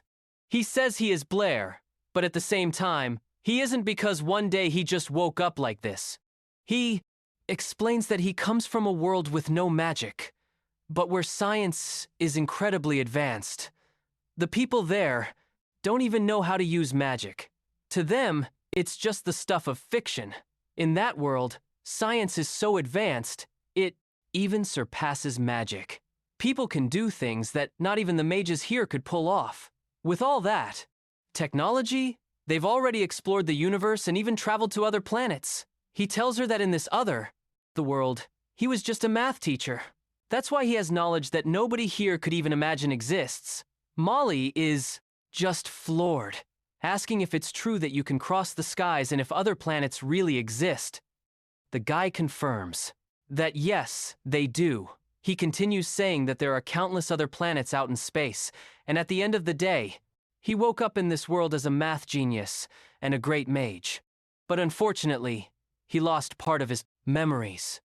The girl just stands there processing everything he said, trying to decide what to do. Suddenly, she lets out a sigh of relief and seems to have made up her mind. Molly smiles and says she believes him because the Blair she knew always loved to tell all sorts of fantastic stories. Confused, he asks what she's talking about. She replies that he always liked science more than magic and kept saying he wanted to live in a world without powers, probably because he always had trouble with it. The girl says he must have been crying that day because of his memory loss and promises she'll help him get it back, playing along. Our boy takes Molly's hand and thanks her for her concern. She gets all shy while Blair gently holds her hand, but completely killing the mood. She pulls away and tells him not to get any wrong ideas, that she only agreed to help with his memory and nothing more. Some time passes at the academy. They resolve their issues, and they each go their separate ways. Blair is left standing there in the hallway, thinking about his life and the things he's done. He starts to get a little worried because this was the first time he told anyone about this whole traveling between worlds thing. Out of nowhere, he senses someone behind him, and a gigantic hand grabs his body. When he looks, it's Toby, who just lifts our boy into the air with zero effort, holding him with both hands. A little argument starts between them while Feige just watches from a distance. When they finally notice the blondie over there, Blair is already trying to calm his friend down. Toby then goes up to Feige, demanding to know what he's doing there. But to everyone's surprise, Feige bows in front of them. He starts apologizing to Blair, saying he treated him very badly. Feige Howard insists that the apology is sincere and asks for forgiveness again. Blair, who wasn't expecting this at all from the arrogant blonde, just stands there looking at him, completely shocked. The vibe gets weird, and the crowd around them starts to notice their boss's bizarre behavior. But instead of saying anything, our protagonist just stares at Feige with a what-the-hell look on his face. The crowd that had already gathered had no idea what was going on. Why on earth would Feige Howard be apologizing to Blair? Out of nowhere, Feige takes out a fancy-looking paper and hands it to our boy. It was an invitation from his older brother, FaZe, who is now the new head of the Howard family. Turns out there was a conference happening that night, with all the mathematicians in the kingdom. Feige wanted to discuss the Howard family's reputation. Feige, looking like he was being forced to do this, asks Blair to please attend. Toby, sensing a trap, warns Blair that this could be a setup. Our protagonist stands there thinking, deciding whether or not to go to this conference. Time passes, and night falls. The sun has set, and the Howard mansion starts to fill up with important and scholarly people. And of course, Blair couldn't resist his curiosity and showed up too to see what the deal was with this conference. Suddenly, someone pulls his ear and he thinks that this scene feels awfully familiar. It was Isabella, super pissed, because Blair had ditched her earlier. And right behind them, Professor Brittany shows up, who is also there. She greets all them both and says she was also looking for him at the academy. Our protagonist is surprised to learn that the professor was called to the conference. According to her, news of the event had spread throughout the entire kingdom. Basically, almost all the mathematicians in the city were there. Some even came from far away. But here's the kicker. No one else got a formal invitation. Apparently, Blair was the only one to receive an official invitation to the so-called conference. Out of nowhere, someone touches Blair's ear again, and he gets all flustered. It's Alice asking, "What's up with his ear?" Then, the whole group surrounds our protagonist and starts talking loudly. It's total chaos. Our boy already knows where this is going. The two girls are going to spend the whole night arguing. Before things could get any worse, Brittany tells everyone to head inside the mansion. And there goes Blair, surrounded by the girls, slowly walking up the stairs to the hallway that leads to the main hall. Inside, something immediately catches his eye, and he can't stop staring. Turns out that famous painting of the capital's 7 bridges is no longer on the wall. Brittany, standing next to him, is curious to see how the new head of the family, some guy named Abel, is going to handle this whole mess. Blair notices she's talking about this Abel guy like she knows him, so he asks if that's the case. She confirms they were in the same class. Brittany explains that Abel wanted to be a professor at the academy, but he just fell off the map about 3 years ago. She was floored when she found out that out of nowhere he became the new head of the Howard family. So Blair, getting curious, asks what this Abel guy is like. The question catches Brittany off guard, and she's a little lost for words about her old classmate. After thinking for a moment, she sums it up by saying he was a guy who lived and breathed math. Meanwhile, as the crowd gathers in the main hall, Abel is in his office looking over some papers. Face, his brother, comes in and tells him that everyone's gathered and just waiting for the new boss. But Abel replies with a totally random question about love, saying that the wait just makes the meeting more exciting. Then he asks if Blair showed up to the conference. The blonde guy replies that there's a huge crowd out there, and it's impossible to tell if Blair came, but that he did what he could. Abel notices his brother is tense and tries to calm him down, telling him to relax, that he's not their father and doesn't need to be afraid. Finally, he tells his brother it's time to go meet everyone, saying this is the beginning of a new era for the Howard family. Back in the hall, the crowd has been waiting for a while and had even started to relax a bit. Bader is also in the middle of the crowd when suddenly he sees the back doors swing open and out walk Abel and his brother. The guy with the scar walks down the red carpet with super confident posture. Some people in the hall are a bit shocked to see how young the new leader is. He walks up to a spot where everyone can see him, greets the crowd, and thanks them all for coming. He introduces himself as Abel Howard, the new representative of the family. Brittany looks at him and realizes the guy has completely changed. He's not the same kid from 3 years ago. The way he dresses, the way he talks, everything is different. Turning to the crowd, he says he knows everyone is anxious to get to the main event. But first, he takes out a book and asks permission to tell a story about the family's past. Our boy, Blair, looks at the book, super curious, trying to figure out what it is. Abel then explains that it's the diary of the clan's first ancestor. He says, "This book holds the entire truth that the family has hidden for centuries." The story goes that just like many other scientists, his ancestor went to the 7 bridges to solve that famous problem. He spent a long time there racking his brain, but he couldn't find the answer. Even so, the old man had no intention of giving up. And then one day, the ancestor finally thought he'd found the right path. He got so excited that he ran off to tell everyone. The very next day, he showed off the path he'd supposedly found. The old guy was so happy, he didn't even stop to check if his theory was right. He just went around spreading the news. But later, that night, he decided to actually test it. And that's when he realized the huge mistake he'd made. He hadn't found the right solution at all. In fact, he'd just taken a wrong shortcut in his research. The guy realized the gigantic error he'd made, and that come morning, he was going to be completely humiliated in front of a ton of people. In the end, unable to bear the shame, the old man decided to throw himself into the river. He wanted to pay for his guilt with his own life. He left behind a notebook where he explained everything that happened, and in his notes asked his descendants to tell everyone the truth. But he never imagined his family wouldn't do as he asked. Instead, they hid the book and made up a story, claiming the ancestor had solved the problem, but that the proof sank with him.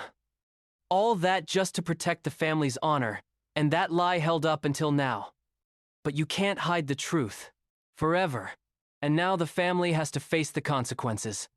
After that whole heavy speech, Abel took a deep bow in front of everyone at the conference. He said he wanted to apologize to everyone for hiding the truth for so many years. Then, a bunch of people in the audience started yelling at him, asking how his family had the nerve to hide it for so long. Sizing Abel up, Blair realized the guy was pretty determined. Once it became clear that the 7 bridges problem had no solution, it was obvious the Howard family had been lying the whole time. Now that he's told the truth, future generations will have an even greater responsibility, and to their first ancestor, the Howard name will become a mark of shame. Out of nowhere, a girl in the crowd asks if that's why Abel disbanded the math society. Without looking up, the new head of the family replies that atonement was one of the reasons, but not the main one. The main reason for disbanding the society was the so-called devil's number. The same girl asked again if they had managed to find that number. Abel straightened up and said, no, they hadn't been able to find the devil's number.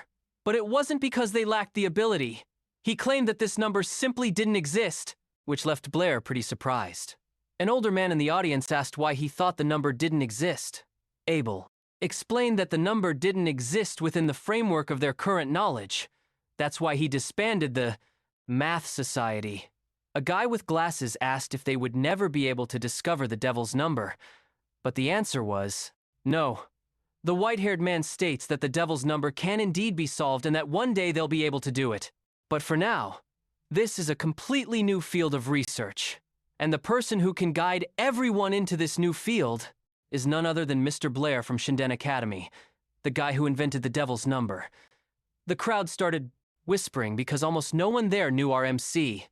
Abel, understanding the situation, said that probably few people knew Blair because he's a very modest guy. So when he introduced this number, he asked them not to release his name. But now to overcome this obstacle and enter this new field, he asked for Mr. Blair's help. At that moment, Professor Brittany suddenly turned to ask our boy what they should do. But then suddenly, she and everyone else realized that the guy had simply vanished without a trace. Yep, he just took off. The blonde guy walks up to his brother and whispers that Blair's not there. Abel comments that he thought his curiosity would get the better of him, but I guess he was wrong. He says that sooner or later the kid will show up and then they'll be able to ask him everything in person. Some time passes after the conference. The next day, the gossip is already running wild among the second-year class. The rumor is that the person who invented the so-called devil's number was Blair.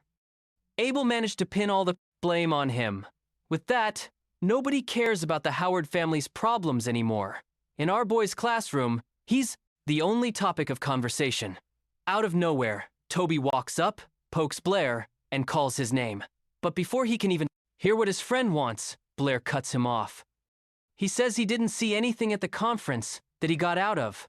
There, just in time, and asks not to be bothered. But Toby ignores him and tells him to look where he's pointing. The protagonist turns around and comes face to face with the person standing right in front of him. It's the history teacher, a guy named Hank, and he's planted right in front of Blair's desk. The teacher says he knows the kid's a math genius, but he's never passed his class. Blair tries to defend himself, saying that his history knowledge is just all jumbled up in his head, but the teacher wasn't having any excuses and slammed his fist on the desk. He says that even if Blair is famous now, he's still a student and needs to take his studies seriously. Toby, his eyes wide, with fear, decides to interrupt and says that someone is looking for Blair. Hank gets pissed off for being interrupted and is about to start chewing the kid out, but Toby just points off to the side. Without even looking, the teacher keeps up his tough act, saying he doesn't give a damn who it is, not even if it were the vice principal. And then, out of nowhere, the vice principal himself puts a hand on his shoulder and says he's here for Blair. The teacher's whole demeanor changes in an instant, scared to death. Hank tells Blair to get up quickly and just go with the guy. Our boy gets up right away and bolts out of the room, walking down the academy's hallway. There, along with the vice principal, is President Calvin. He holds out his hand to Blair, who asks, looking a bit down, what they wanted. The vice principal explains that the entire world is asking him to solve the devil's number enigma, and that even the city's mathematical society is feeling the pressure. Blair gets the picture and his expression shifts. He's just about to open his mouth to speak, but gets cut off by Calvin. The president says they really need his help, and that it would be good for him too. But the protagonist, with a little smirk on his face, replies that he simply doesn't want to do it. The scene cuts to Brittany's classroom. She's teaching when the door bursts open. It's Toby who comes in without even knocking. He's totally out of breath. He ran all the way there to tell the teacher to hurry. He says they took Blair and asks for her help. So, the whole crowd gathered around the conference room where they'd taken our boy. He was surrounded by the academy's top teachers and administrators. There were 4 vice principals there just to interrogate him, and another 10 or so managers at the door. Blair asks President Calvin how he expects to get his cooperation. The president replies that since the kid invented the so-called devil's number, he can't just let down the entire mathematical community. Then Blair, changing the subject, asks Calvin point blank if he always calls the truth something diabolical. That response really pissed off some of the people in the room. Calvin cuts to the chase and asks if it's true that the devil's number can't be expressed as an integer. The protagonist confirms it and says that it's not just his number, but that a square can't be expressed by the number 2 or by 3 either. He explains that this value can't be represented by an integer and that there are many numbers just like it. And the most important part is this can be proven mathematically. Calvin, with a shocked look on his face, asks the kid if they've been wrong for hundreds of years. But Blair explains that this is a normal thing in mathematics because it's a science where they make and correct mistakes all the time. So Calvin asks if he can help the mathematical community by teaching them the method to prove and formulate a number like that. The protagonist apologizes and says he can't help them with that. From his words, he can now understand what has everyone so scared. They're scared that the truth they've believed in for centuries might be wrong. According to our boy, fear is the most common human emotion, and there's no reason to be ashamed of it. In his homeland, entire wars were fought just to get to the bottom of the truth. He says that only by overcoming their fear can they move forward and find the truth. They need to fight this devil step by step, and if he just tells them everything himself, it'll hurt the entire world of mathematics. He believes they can summon the courage to face their fear head-on and overcome this challenge. After all, people have always valued courage. The old president is completely stunned by this phrase, feeling the weight of everything that's happening. Out of nowhere, everyone around the boy bows sharply and, respectfully, thanking him for the lesson. The president agrees with Blair, saying he's right and that they were too hasty. They thank the protagonist for his guidance and promise that the mathematical community will never forget his contribution. Afraid of becoming even more famous, Blair tries to get the president to change his mind. Suddenly, the room's door is torn from its hinges, and a man in white comes flying out along with it. The door goes whistling to the opposite side of the room, and a few chairs go flying after it. Everyone, including Blair, just stared in shock at the person who managed to knock down the door with so much force. Everyone sees Teacher Brittany in the hallway, looking at the administrators with pure rage in her eyes. She unleashes all her power into the air, getting ready to tear apart anyone who wants to hurt her student. Her face was frozen in an expression of incredible fury, and she slowly asked the people around why they took her Blair. Our boy, on the other hand, just started waving and smiling at his teacher, calling out to her. He says that everything's fine and that the guys just wanted to talk to him. Realizing what she'd done, Brittany was instantly mortified and dispelled all the magic she had prepared. She apologizes to the president and the others and starts making up some excuses. But the guy didn't even care. He said it was their fault for going too far and not telling her about their chat with the student.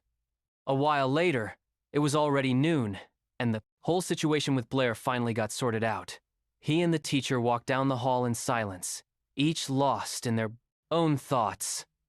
Breaking the ice, she tries to explain herself, saying she was scared those people would do something to him. But the protagonist tells her to relax because with so many students at the academy, no one would do anything to him. Out of nowhere, she says she has a question for him. He, all cool about it, tells her to ask away. Then she asks why, and how he made such a big fuss about the devil's number. He explains that, as is customary in the math community, he just asked them a counter question. But the girl didn't buy that answer. With a totally embarrassed look on her face, she gets real and asks if he likes Isabella. The protagonist was not expecting that question at all and was completely frozen. In Brittany's head, Blair was in the middle of a love triangle with Isabella and Feige. In her theory, he hated Feige because she liked him too. So, the teacher promises she won't tell anyone that Blair supposedly humiliated young Howard over Isabella. He tried to explain himself, but it was no use. The teacher wouldn't even hear him out and just happily ran off down the hall, trying to fix the mess. Our boy yells for her to stop one last time, but his words are completely ignored and he's left in despair, already dreading the headache he'll have to deal with. Later, some time passes. It's night now, and our protagonist heads home. Cut to him in the kitchen making dinner for himself and Isabella. He's thinking about how wild teacher Brittany's imagination is, and how he needs to find some time to explain everything to her. Suddenly, Isabella herself appears in front of him, curiously looking at what he's cooking. Teacher Brittany arrives too, and explains she was the one who called the student over so they could research the devil's number together. Changing the subject, Bouye asks if it's true that Brittany's main magic is wind-based. He explains that he wanted to make a refrigerator to store food, but for that he needed Heil water. Magic. The teacher, hearing a new word, asks what a refrigerator is. He hands her a piece of paper and says it's like an icebox for storing food. She and Isabella huddle together to see what the guy drew. Brittany looks at the drawing, surprised, while her student gives a sarcastic little smirk. Isabella, on the other hand, finds the drawing hilarious and starts laughing non-stop. Our boy, as you'd expect, gets annoyed by her reaction, snatches the paper back, and starts complaining. But the teacher takes his drawing seriously, and using a water spell, she creates something exactly like what he drew. Our protagonist is floored and asks how she managed to do that. Then she explains that she hasn't just mastered air magic at the highest level, but water magic too. Isabella is shocked by this because mages who can master two elements are extremely rare. You can count them on one hand. After seeing this display of power, our boy gets curious and asks why the teacher is still at the academy. The question makes her a bit flustered and she just stands there, lost in thought. While she's over there spacing out, her eyes drift to the pot of food. To avoid answering, she quickly changes the subject and announces that dinner's ready. Turns out the protagonist had prepared a full meal for the three of them and set everything up nicely on the table. Isabella is a bit confused since she's never seen that kind of dish in her life. The protagonist then explains that they're all recipes from his homeland, which is why they're not familiar with them. Isabella even doubts he can cook that well, but she's dying to try it. A little while later, it's a whole different scene. The plates are clean, with only a few crumbs left. Isabella is licking her lips, savoring the aftertaste from everything she ate. She absolutely loved the food our boy made, and even has a dreamy look on her face. The protagonist is surprised by her reaction, because Isabella almost never shows what she's really feeling. He takes the chance to tease her, reminding her that she'd said she'd rather starve to death than eat his food. Out of nowhere, the blonde turns bright red with embarrassment, grabs his ear, and starts complaining that the food was too good. Seeing the whole scene unfold, the teacher starts to laugh, enjoying the moment. Her laughter catches their attention, and they both ask what's so funny. That's when the teacher blurts out that she thinks they make a great couple and are a perfect match. This comment makes both students turn beet red with embarrassment, looking at the teacher, not knowing where to hide. To break the awkwardness, Isabella lets go of the protagonist's ear and says she's not attracted to perverts. The jab doesn't go unnoticed, and he claps back that he's not into arrogant girls like her either. To break the ice, the teacher changes the subject. She reminds Isabella that she's moving up to the beginner level of magic and asks which element she wants to train. The girl replies that she wants to practice the wind element, just like her teacher. But the master explains that although wind is powerful, it doesn't help much in combat at the lower levels. She says the most important thing for Isabella right now is to learn how to defend herself. And for that, she suggests the earth element. But Isabella wants nothing to do with it because she thinks Earth Mage's attacks are super ugly. Hearing this, our protagonist sarcastically thinks, "Wow, what a great reason." But then out of nowhere, she grabs his ear again hard. He jumps and immediately starts yelling at her, asking how she knew what he was thinking. She simply replies that she didn't need to know because it was written all over his face. Then the teacher asks Blair which element he wants to study. Our boy strikes a thinking pose, finger on his chin, and after a moment, he says that ever since he was a kid, he decided he liked all the elements. Isabella immediately shoots him down, telling him to keep dreaming because, in her opinion, there's no way in hell he has the talent to master all 4 elements. But as she looks at Blair, Professor Brittany notices something different and suddenly even gets goosebumps. She says that he not only can, but he will achieve the impossible and master all the elements. Isabella thinks that's the biggest load of crap, but the teacher explains why. She says that when Blair uses magic, a dense and chaotic aura forms around him, so he might actually have the knack for controlling all 4 elements. To change the subject, she says they'll talk about it later, and that now they're going to start the real magic lesson. The whole group starts cheering. After all, their teacher is a super high-level mage, but she warns them that to be great mages, they can't rely on magic alone. She explains that even with the gift of magic, casting spells and making gestures takes too much time. To compensate, mages need to train in martial arts to defend themselves when there's no time to conjure anything. While the teacher is giving this whole lecture, our boy is more interested in how practical it would be to use water, magic, to wash the dishes. The teacher emphasizes that often hand-to-hand combat is more useful than magic. That's why before teaching them spells, she wants to show them some martial arts. That's when it hits Blair. His teacher is a fighter too.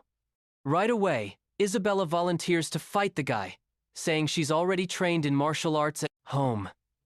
Brittany just warns him to be careful not to get hurt.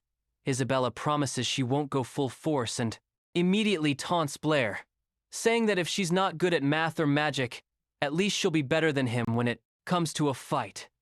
So, the two of them get changed and head to an empty room to fight.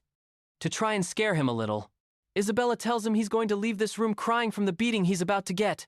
With that said, she charges forward, rushing in to land the first attack. Her movements are crazy fast. In a matter of seconds, she's right in front of our boy and throws a powerful punch straight at his face. Their fight drags on. It's gotten dark outside and the sky is full of stars, but the fierce battle between Blair and Isabella is still raging inside the house. But it turns out Blair was on his guard. He times it perfectly, and instead of taking the hit, he snatches her hand right out of the air. The blonde is completely stunned, not knowing what to do. Our boy seizes the opportunity, pulls her in, throws her to the ground, and immediately pins her. Twisting her left arm behind her back, pinned down, the girl starts getting all dramatic, pretending she's lost, and asking him to let her go in a tearful voice. Blair falls for it.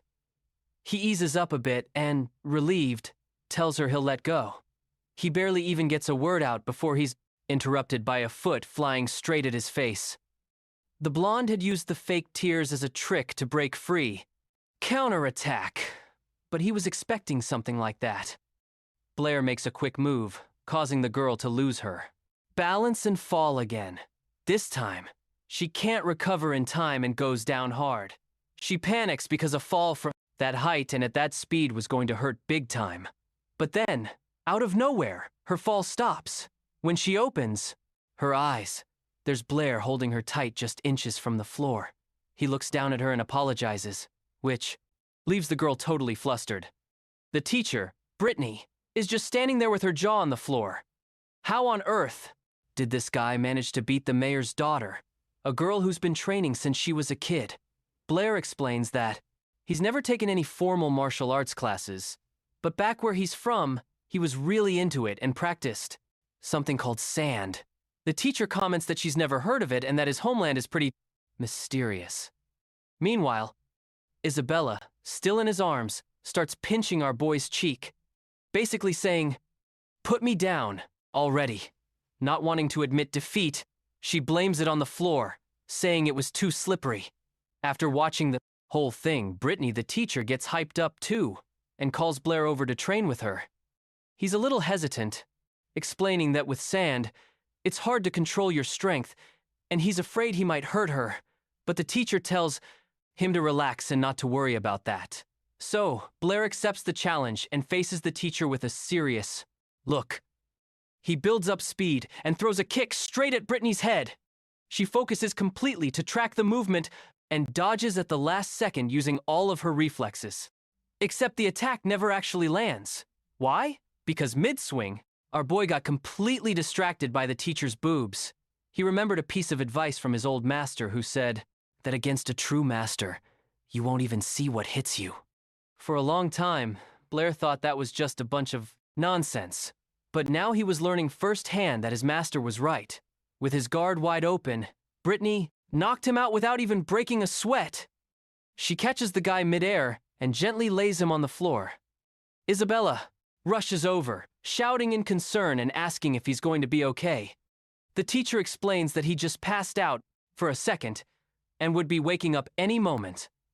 The blonde replies that for all she cares, that pervert could stay knocked out forever. Seeing that Blair is out cold and won't hear anything, Brittany takes the chance to drop a bombshell.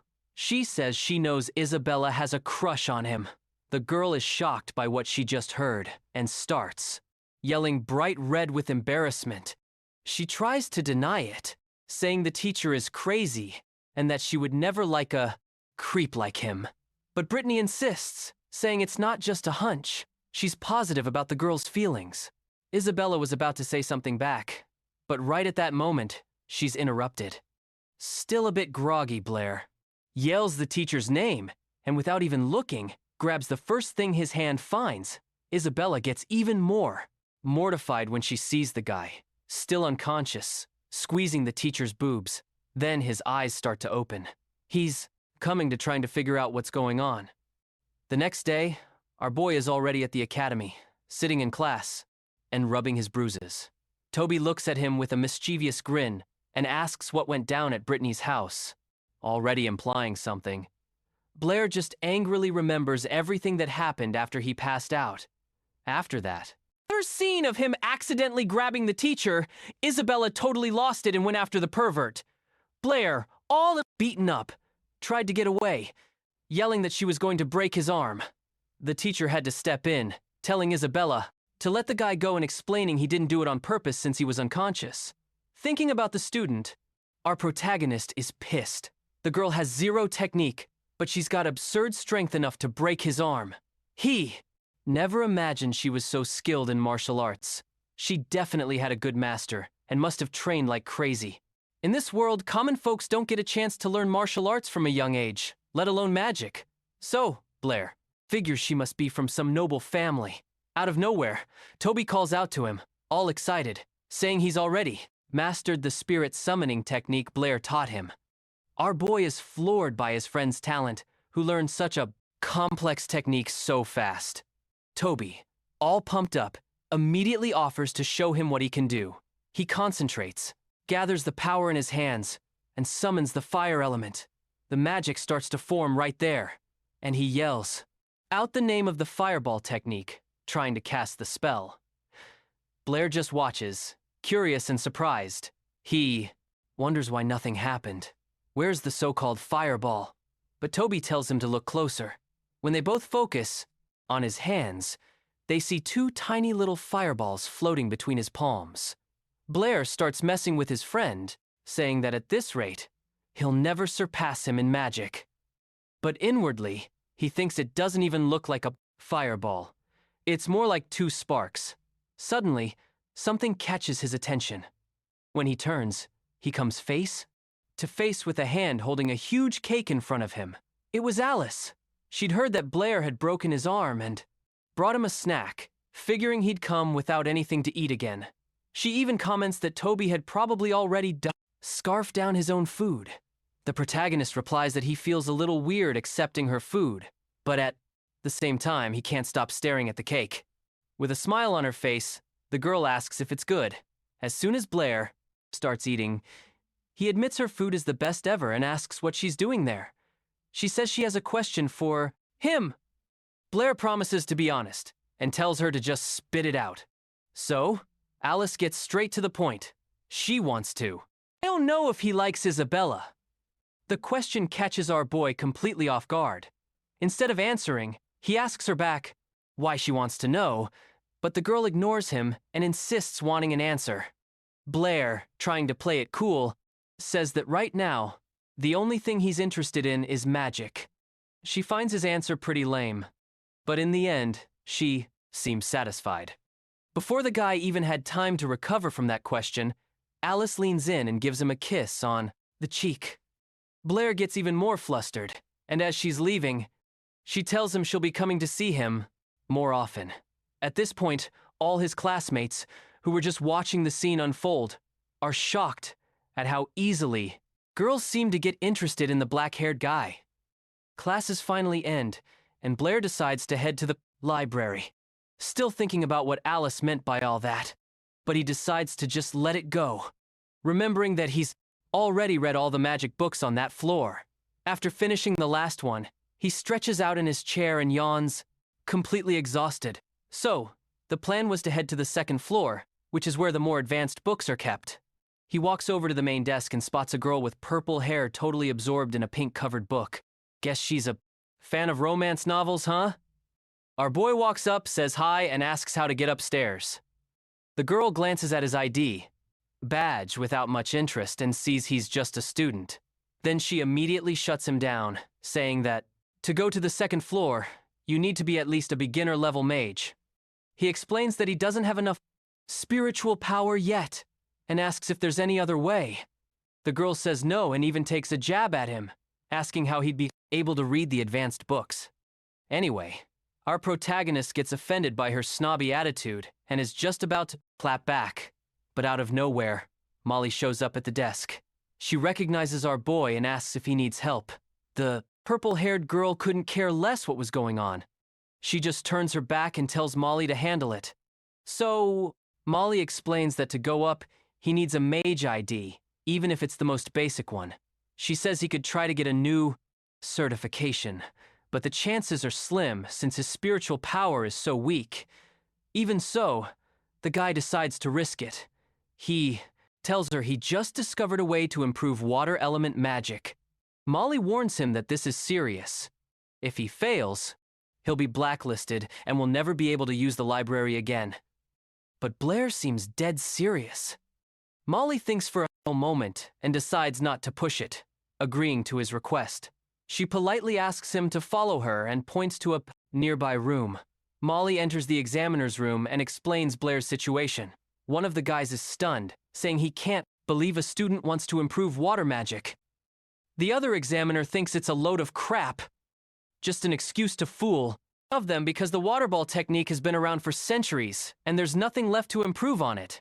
The blue-eyed mage sends a warning for the student to think it over because if he's bluffing, it's game over for him. But Molly stands her ground, saying she trusts the kid and asks them to let him take the test. Seeing how insistent she is, the guys don't argue any further. The man in blue agrees and tells our protagonist to enter. Blair strolls into the pretty beat-up room and adjusts his mask before speaking. The two mages don't even pay him any mind. They're just sitting there, sipping on a red drink and shooting the breeze about life. Our protagonist greets the two of them, introducing himself as Chenlo and saying he's a magic student. He explains that he's come to show them a way to improve their water ball magic, a method that can seriously boost its power. At this, the redroad examiner starts staring at the kid, looking all flustered, and it's like his brain just short-circuited. Out of nowhere, the guy in red jumps up from his chair and yells that he recognizes the black-haired kid. He says it was Blair who broke into their office using magic. Turning to the other mage, he says they'd better head to the testing room because last time, the kid nearly wrecked the place. The other mage, the one with the mustache, doesn't get this reaction at all and protests, saying he's just a student and poses no threat. The mustached guy then tells the kid to hit him with the so-called improved water ball technique. Blair then starts gathering all his energy around his body. He channels mana through himself, creating both fire and water elements at the same time. And then a huge flame appears in his left hand, and in his right, a water ball quickly starts to form. The water mage sees what our boy just did and is stunned, waiting to see what happens next. He immediately starts complaining to his brother that the kid can use 2 types of magic at once and already gets ready to cast a spell. Blair, after gathering enough mana in his hands, starts to combine the 2 elements. Under pressure, the fire and water begin to fuse forcefully. Suddenly, as the 2 spells mix, a wave of water spreads everywhere. The fire mage, who had already put up a shield, instantly realizes the same thing as before is about to happen again. A pressure explosion goes off in the room, sending everything flying. Thick steam rises, and as it starts to clear, Blair's silhouette appears in the middle of it. All! Brushing the dust off his clothes, the water mage angrily calls out to the kid.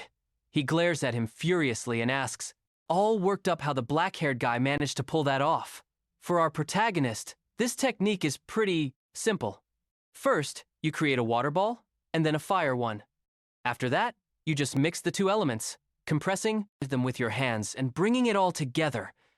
And when they merge, they release way more energy than either one does alone. The man in the blue robe catches his breath, thinking about how the kid managed to use 2 elements. He's pleased with the result and asks him to wait there for a bit. Molly decides to take care of their guest and prepares a cup of tea for him, and he thanks her in return. He feels a bit awkward with the girl just standing next to him and invites her to sit down. To keep the conversation going, the young man asks if Molly is also a mage. She replies that her skills aren't as good as his, recalling, impressed, what Blair had just done. But our protagonist is humble and says he's not all that great either, since he hasn't even reached the initial level yet, and that the power of the energy balls comes from the technique he uses. He can use 2 elements, but that has nothing to do with his skill. According to him, it's easier than it looks. It's like doing 2 different things at once, one with each hand. He even shows this off by drawing on a piece of paper with both hands. Handing the paper to the girl, he shows her that he managed to draw 2 animals at the same time. The girl says the dog and cat are cute, and our boy replies that they're actually a wolf and a tiger. Looking embarrassed, Molly says she can also do 2 different things at once. Meanwhile, The two mages who tested him show up at the vice president's office to tell him about the student. He doesn't believe a word they're saying and claims that someone at that guy's level just couldn't create two elements at once. The guy in the blue robes named Brady insists that he and Andre saw the whole thing with their own eyes. A thought crosses the vice president's mind. Maybe this guy could show a new path for magic. But the question is, how many people could actually use this kind of magic? If the technique can't be widely used, what's the point? On the vice president's orders, all the managers and staff were gathered in one place. A lot of them were annoyed by the sudden order since some were in the middle of their own business. Out of nowhere, the president shows up with two mages. They explain that one of them has come up with a new technique. But there's a catch. You have to create a ball of water and a ball of fire at the same time. The guy, Brady, says he gathered everyone to see if this technique is something people could use in their daily lives and tells everyone to give it a shot. Some of the mages immediately start doubting, wondering if it's even possible. The purple-haired girl looks at our protagonist and wonders if he's the one who created this magic. But she quickly dismisses the idea. After all, he's just a student. Then all the mages in the room focus and start trying to summon both elements at once. One of them looks like he's about to get it. Fire starts glowing, and water begins to form in his hands. But then out of nowhere, the water goes out of control, and the spell breaks. No matter how hard he tries, he just can't summon fire and water at the same time. A whole crowd starts saying it's impossible, that no one's ever been able to do it. This Brady guy tells the vice president that no one there could pull off the trick. So he orders them to take him to our protagonist so he can explain how it works. As they're walking to the room where Blair is, Brady tries to ask the president something, but gets cut off mid-sentence. The old man says he thinks only Chenlu can use this magic, he says, sounding a bit down that maybe no one else in the world can do it. It was looking like our boy was going to fail the test. But then suddenly Molly shows up and she's managed to do the trick. And there she is with a perfect ball of water in one hand and a ball of fire burning in the other. The three older mages instantly fall silent, staring at her with their jaws on the floor. Molly notices the three of them and surprised greets Vice President Elton. Our protagonist greets him too, and takes the chance to say that Molly is super smart and has already gotten the hang of the technique, asking if he passes the test now. The old man explains that according to the rules, they need at least 3 people who know how to use the new magic. They gathered everyone from the Magic Society, and no one besides Molly was able to summon both elements. Molly asks, sounding a little sad, if it's true that he's not going to pass the test. But the president replies that he's decided to make an exception for Chenlu because his method could completely change the future of magic. And that's not all. He even invites our protagonist to become an honorary member of the Magic Society. Our boy replies that it's a huge honor, but he has one condition. The president lets him speak, and Blair starts to explain. The condition is for Molly to be promoted to assistant manager. Molly is completely shocked and looks at them, wide-eyed, not understanding a thing. A little while later, the purple-haired girl storms into the secretary's room, furious that Molly became an assistant. She starts to really hate the blue-haired girl because she thinks the position should have been hers. She demands one of the secretaries tell her where Molly and the student are. Losing her patience, she shoves the other girl hard and calls her an idiot. But then out of nowhere, she remembers that the protagonist had asked about the library's 2nd floor. Meanwhile, Blair is over in the president's office, filling out some paperwork. He signs a document to patent his new technique. The old guy confirms it. The copyright for the improved water ball technique is now officially his. Our boy is blown away to find out this world has copyrights. The president of the Magic Society explains how it's going to work. They'll promote his new technique, and anyone who wants to learn it has to pay. The money is split 50/50, one part for the protagonist as the rights holder, and the other for the society. And if someone tries to learn it on the sly without paying, the society finds out right away. The offender goes straight onto a blacklist, and depending on the case, could even be arrested. Blair thinks to himself how crazy it is that their science is so backward, but their intellectual property protection is super advanced. Then the old guy drops the price for the technique, 100 gold coins. The protagonist nearly falls over, because to him that's a fortune. But the president gets it all wrong. He thinks Blair thought it was too little and immediately starts explaining that the technique is for highly skilled mages, and if the price is too high, the people who buy it and can't use it will get pissed off at them. The guy says he's cool with the price, but he has a solution for that problem. He suggests adding a special disclaimer at the end of the instructions. Basically, the disclaimer would state that the technique requires a high level of skill, that people should think twice before buying, and that there are no refunds. He even adds a clause stating that the final interpretation of the rules is up to the Magic Society and him. The old man asks what that means, and our boy explains it's to get them off the hook for any problems. The president is impressed with how thorough Blair was, thinking of every little detail. Blair tosses out a sarcastic comment, saying the old man is no fool either, and that they both think alike. A while later, Molly takes the protagonist to the second floor of the library. He's shocked to see that the place is way bigger than the first floor. She explains that only higher-level mages are allowed in there, which is why it's usually empty. Up there are a ton of books on advanced magic, and new techniques that he can study to his heart's content. Molly notices his reaction and asks what he's staring at. Our protagonist, being super direct, tells her he likes her new uniform. The girl gets all flustered by the out-of-the-blue compliment and thanks him.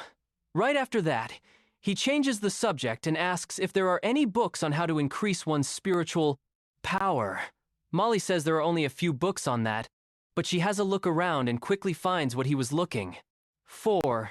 The book is called Theory and Practice for Increasing Spiritual Power, but as she's climbing down the ladder, Molly trips and just comes tumbling down. She squeezes her eyes shut, bracing for the impact with the floor, but she feels nothing. He opens his eyes to see that the guy managed to catch her midair and is now holding the girl in his arms. There's a bit of a moment between them, and Blair asks if she's okay. The girl gets super flustered and, for some reason, feels like she's been in this exact situation before. But they weren't alone. A redhead who had just gotten to the second floor was spying on the whole thing from a corner. And of course, she completely gets the wrong idea, and her mind starts racing. The redhead assumes Molly seduced the guy to get the promotion, so she walks up Blair and starts messing with him, calling him Chen Luo, but he just snaps back, clearly annoyed. She congratulates him for passing the exam, and in this super seductive voice tells him she knew he'd make it all along. The girl strikes a super provocative pose and offers to help, saying she'll do anything for him. But Blair, completely unfazed, just tells her to get out of the library. Her plan totally backfires. She's in shock, realizing a cheap trick like that wasn't going to work on him. Blair realizes he was a bit harsh, so he apologizes. But right after, he takes a jab at her, telling her to leave because he's about to read some books that are way too complicated for her to understand. The redhead apologizes for being rude to him earlier and tells him not to believe anything Molly says, claiming that Molly is always talking trash about people. Our boy realizes Molly hasn't said a word about her, and since she's the one bringing it up, she's probably the real gossip. To shut her down for good, he threatens to call President Elton if she doesn't scram. The girl gets the hint and quickly makes her exit. Finally, with some peace and quiet, Blair can get to his reading. Anyone who messes with magic knows that spiritual power depends on your natural talent. The more talented you are, the faster you level up. Right now, mages know two ways to boost this power, either by meditating or by constantly using magic. But the author of the book Blair's reading discovered a new method. When a mage learns a new technique, it completely drains their spiritual power. However, after they rest up, not only does the power come back, but its maximum capacity gets a major boost. So, the logic is simple. Blair needs to completely exhaust his magical energy and then let it recover over and over again. By doing this, he can get way stronger. shattering the limits of his own talent. The protagonist is super hyped about this and decides to test out the technique today. This is his shot at becoming a true mage. Without wasting a second, he rushes to his favorite spot over by the academy fence. But then, out of nowhere, a weird thought pops into his head, and he stops in his tracks, looking thoughtful. He gets a nagging feeling that he forgot something super important and rushes back home. When he gets there, he finds the two girls with incredibly annoyed looks on their faces, the reason he forgot to make their dinner. Blair is shocked by how dependent they are on him. He thinks to himself that they're like helpless, little pets who can't fend for themselves. Isabella jumps up from the table and starts complaining, demanding to know why Blair is so late and hasn't made them anything to eat. Without arguing, he just grabs an apron and puts it on. He explains that he was handling some things at the Magic Society and figured the professor would cook something. Our boy then asks what the blonde is doing there, and she, looking super excited, hurries to share the news. She drops the bombshell. Starting today, she's going to be living at the professor's house too. Blair is completely blindsided. The news is so shocking, he drops the frying pan on the floor. His awful reaction annoys the girl, who can't understand why he isn't thrilled to be living with someone as awesome as her. So, Brittany, the teacher, explains that Isabella is moving in with them, so it's easier to study magic and math together. Our MC doesn't buy that story at all and turns to the stove, grumbling nervously. The blonde, Isabella, notices he's talking to himself and immediately starts threatening him. Blair decides to ignore the chaos for a moment. He figures that, one way or another, he needs to get his magic experiments done today.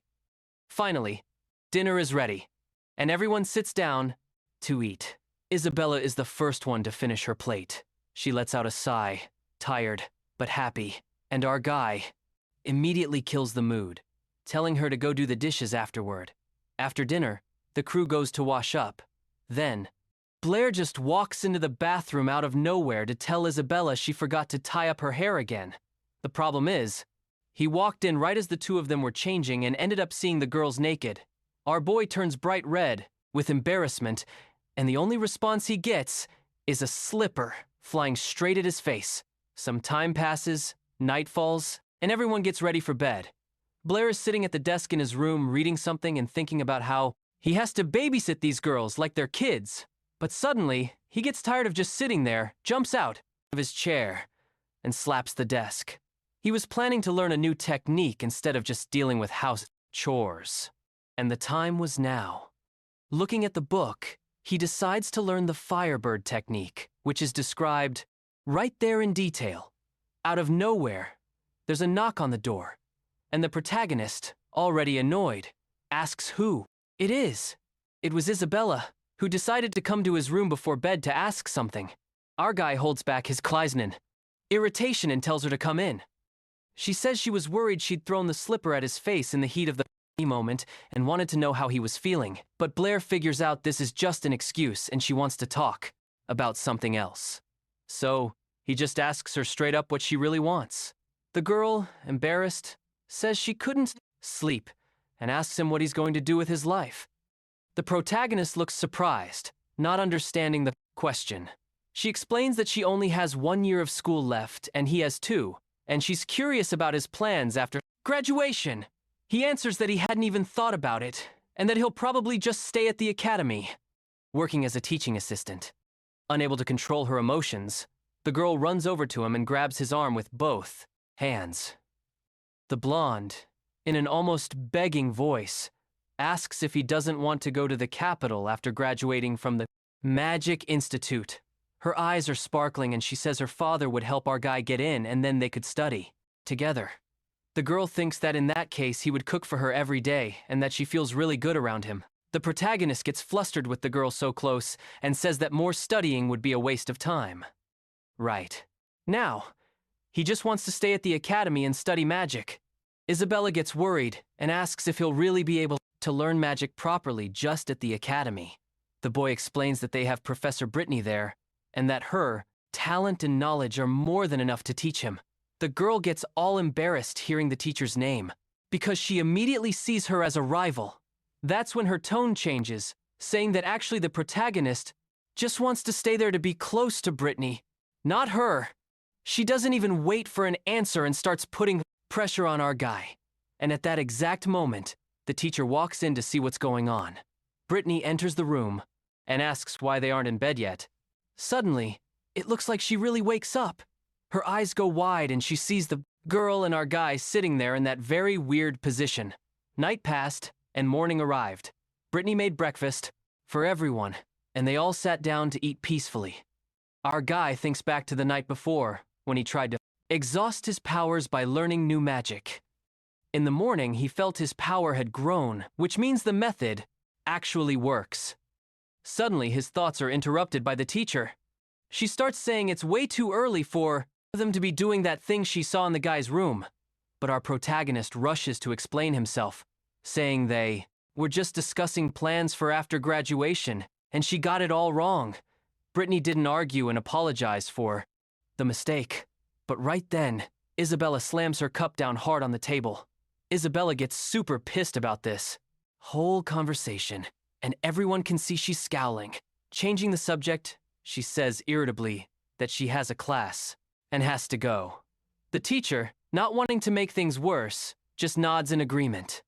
Then, as Isabella gets up from the table, she walks past our boy and, on purpose, elbows him in the face. Brittany is completely confused and asks if Blair got into a fight with the blonde yesterday, but he says no. After that, the teacher changes the subject and asks if he has some free time that morning. She asks him to take an article about the devil's number over to the Mathematics Society. Blair agrees, and on the way, he's thinking about what a math genius Brittany is because he only gave her a little help, and she already did all the research on her own. Finally, he arrives at a run-down brick building and starts to wonder if this is even the right place since it looks totally abandoned. Inside, things aren't any better. The place is a total mess with people everywhere and piles of paper scattered on the floor. There's a guy with a mustache at the counter who tells him that if he brought a manuscript, he should leave it on the shelf. And if he's there to collect a reward, he needs to talk to the manager. Blair says he's there to drop off a manuscript, and the man looking at him has a really weird reaction. The guy recognizes our boy and stands there hesitating for a moment, trying to remember Blair's name. He finally gets it and shouts his name for everyone to hear. Our protagonist is shocked that he's become famous, and a nearby secretary says she saw him at the seminar. Out of nowhere, a bunch of people start asking him for autographs and bombarding him with questions. Not expecting this reaction, our boy tries to make a quick getaway and says he just came to drop off an article from his teacher. As he's on his way out, the secretary tells him he can come back to get his reward any time. Hearing the word reward, Blair whips around instantly, all excited, and asks what reward she's talking about. The guy with the mustache even apologizes because he thought Blair was only there for the cash. Trying to keep his cool, Blair asks again what reward they had for him. The man with the mustache is shocked that Blair has no clue. He explains that the Mathematics Society gives a cash reward to anyone who can solve super difficult math problems. And the more complicated the problem, the more money the person gets. Our boy gets all excited about the idea of making some money and says he wants to take a look at these problems. The guy invites him to follow, showing him the mysteries that no one has ever solved. They approach a wall that looks like a bulletin board plastered with papers displaying various figures and equations like wanted posters. The guy says these problems were already there even before he joined the society and that he doesn't expect to live long enough to see anyone solve them. Blair decides to take this seriously and asks the crowd to leave him alone so he can think about a solution. He then strikes a pose, leaning against the brick wall and pretending to gather mana around him. A guy from the society, all surprised, asks Andre's representative what's going on with Blair. The other guy explains that they can't distract him because inspiration can strike a genius like him at any moment, while the guy's just standing there, anxiously waiting for a miracle. The dude next to him tells him to look ahead, pointing at the wall. He says it looks like Blair has already bounced. The man starts to panic, looking around, all confused and wondering where the genius he'd put so much faith in went. Meanwhile, the black-haired man had already taken off, thinking happily that he could rake in about 500 gold coins just by solving those problems, which were so easy a kid could do them. He was broke and couldn't buy new techniques, and he had no idea there was so much gold just sitting there at the Mathematical Society's building. The truth is, he couldn't care less about advancing mathematics in this world. He just wants the cash. Our protagonist runs off dancing through the street, even scaring some kids along the way. He figures the best plan is to solve everything in secret and then just show up to collect the reward. A day goes by, and everything is super peaceful over at the Mathematical Society. The brown-haired guy even asks Andre why this Blair dude is considered a genius if he just ran off the day before. Andre figures that maybe not even a genius. Like Blair could solve those problems since they'd been sitting there for years. Out of nowhere, the door bursts open and a giant stack of papers is thrown onto their table. It was our boy who decided to turn everything in at once. He says he's short on time and demands the reward right away. The man with a look of complete confusion asks, which of the problems was solved in those papers? And the protagonist replies that the solutions to all of them are right there. At that moment, the man with the mustache goes into shock, staring at the black-haired guy in disbelief. The protagonist, disguised as Chenlu, confirms that he solved all 23 problems from the Yabo City Mathematical Society. Vice President Andre and his colleagues spent the entire day checking the guy's work. Suddenly, someone shouts that the man with the mustache had finished verifying everything and that all the solutions were correct. The folks at the Mathematical Society are absolutely stunned, their jaws on the floor, realizing that a miracle had happened and that this guy had actually solved all of their pending problems. Meanwhile, the black-haired man was already sick of all the praise and just plopped himself down on a pile of books, taking a nap out of sheer boredom.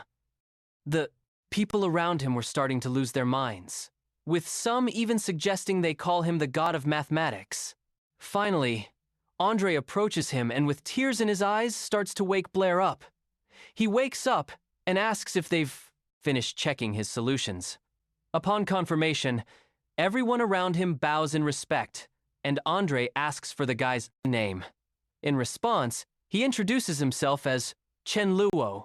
They finally decide to pay the reward, but the guy politely refuses a small portion of the money just to show that their partnership was only just beginning. Blair, still as Chen Luo, doesn't waste any time and heads straight to the Magicians Association to blow his cash. He slams the money down in front of Molly and says he wants to buy new magic. Far away, a knight gallops at full speed on a horse through a rainstorm. He urges the animal on as if he's in a huge hurry to get somewhere, afraid he won't make it in time. Up ahead, he can already see the palace of Yabo City's lord, which sits between several mountains. The knight finally reaches the gate, but the guards stop him. The messenger then announces he has an order from the capital and must deliver it personally to the city's leader. Arriving at the lord's office, the knight hands the letter to a gay-haired gentleman. This man is Ozdem Clavios, the lord of Yabo City. As he reads the letter, he gets a confused look on his face and asks if what's written in it is true. The messenger confirms that some guy named Bear is already in Yabo City. The capital has confirmed it, but nobody knows his exact location. The mayor's wife hears the name Baird and says he's a traitor and a top-tier mage who vanished 3 years ago. Clavios doesn't get why this guy is back in town and says worried that if he uses his powers, it's over for Yabo City. While all this is going on, our protagonist is sitting in a classroom and out of nowhere drops his pen on the floor. He let it go out of sheer weakness since he'd used up all his energy the day before learning the new magic he bought. The 500 gold coins weren't enough, and he's already thinking of a way to get more money. Toby, just to mess with him, comments that Blair always seems tired ever since he moved in with Brittany. Meanwhile, most of the girls in the class are all huddled around one of them who drew a picture of the so-called math god. On the paper, you can see Blair disguised as Chenlu, striking a very manly pose. Annoyed by the scene, Toby calls the girls foolish and starts grumbling. Seeing this, the protagonist asks what god they're talking about. Toby explains that recently a guy named Chen Luo showed up and solved 23 of the hardest problems from the Mathematics Society. He's all anyone in the entire Kingdom of Lon is talking about. Blair is secretly pleased with this popularity, but at the same time, he's annoyed that his fake name has basically been turned into a deity. Toby remarks that a guy that good at math must be some old man, not a young guy. Then he changes the subject and asks Blair who he's going to team up with for the magic training after class. Our protagonist is surprised and asks why Toby isn't going with him. His friend explains that he's not participating because his level is still too low for it. He also warns him that the second and third year students will be there too, and Blair has a strange reaction to this information. Finally, night arrives and it's time for the training to begin. The instructors explain that the goal is to develop the students' magical abilities by giving them a chance to put what they've learned into practice, but they make it very clear that even though practice is important, safety comes first. That's why most of the dangers in the mountains have already been eliminated. But the students need to be careful and not stray too far from the designated area. Now they need to split up into teams of 3 or 4. The task is to spend a night in the mountains and return by noon the next day. As soon as the explanation is over, Isabella and Alice head right over to Blair. Isabella asks who he plans on teaming up with, so he doesn't have to choose between them and make things awkward. He suggests they all stick together. Alice laughs, finding it cute, and says he has a big heart for wanting to stay with all his friends. She likes the idea. Isabella, on the other hand, gets pretty annoyed because she won't get to be alone with Blair. Seeing the look on her face, the other girl asks if she's down to join the team. Without much of a choice, the blonde ends up agreeing. Our boy is relieved that the situation didn't turn into a fight. Suddenly, the scene cuts to a distant place behind a mountain. A gay-haired man appears looking out at the horizon. He turns and informs a certain Mr. Baird that the sun has set. Baird is quiet for a moment, thinking about what to say to his men who are waiting for orders. Finally, he announces that they've reached their destination. Looking at the fog-covered mountain peaks, he says that the city of Yabo will not see tomorrow's sunrise. Back in the mountains where the exam is taking place, night has fallen and the sounds of nature take over. A little white rabbit chilling in the grass suddenly senses someone approaching. Wasting no time, it starts gathering fire magic in its mouth and launches a fireball at the intruders. But out of nowhere, right before it hits its target, the fireball just fizzles out in midair. The one who stopped the magic was Isabella, who snuffed out the attack with a simple gesture. The girl gets super excited that she managed to control the magic released by a wild animal. Blair, who was nearby, starts explaining that if the rabbit were to lose control of the fireball, it wouldn't be able to move. Then, out of the blue, our boy jumps as someone grabs his ear without warning. It was Isabella. She decides to teach Blair a lesson, telling him he shouldn't grab rabbits by their ears. She takes the little critter from him and holds it against her own chest, petting it. Then, someone grabs Blair's ear again, but this time it's a much gentler pull, not meant to hurt. This person was Alice. She excitedly gets close to Blair and asks if it hurts. Picking up the conversation, our boy decides to ask Alice if other animals can use magic too. She confirms it. Alice explains that over on the Divine Grace continent, people and most animals possess magic. However, they usually only control a single element and can't do anything too complex. For example, the rabbits only control fire, and at best can conjure up some pretty weak little water bubbles. She also mentions that nobody knows the answer to that question Blair asked Professor Anthony. Elsewhere, a man is out in the middle of the forest near a boulder, just lost in thought. Turns out this man is Professor Anthony, and a shadowy figure is approaching him. Akel walks up to the professor and asks why he isn't patrolling the mountains. Anthony replies that he's still thinking about the question Blair asked. The vice president gets curious and asks what the question was.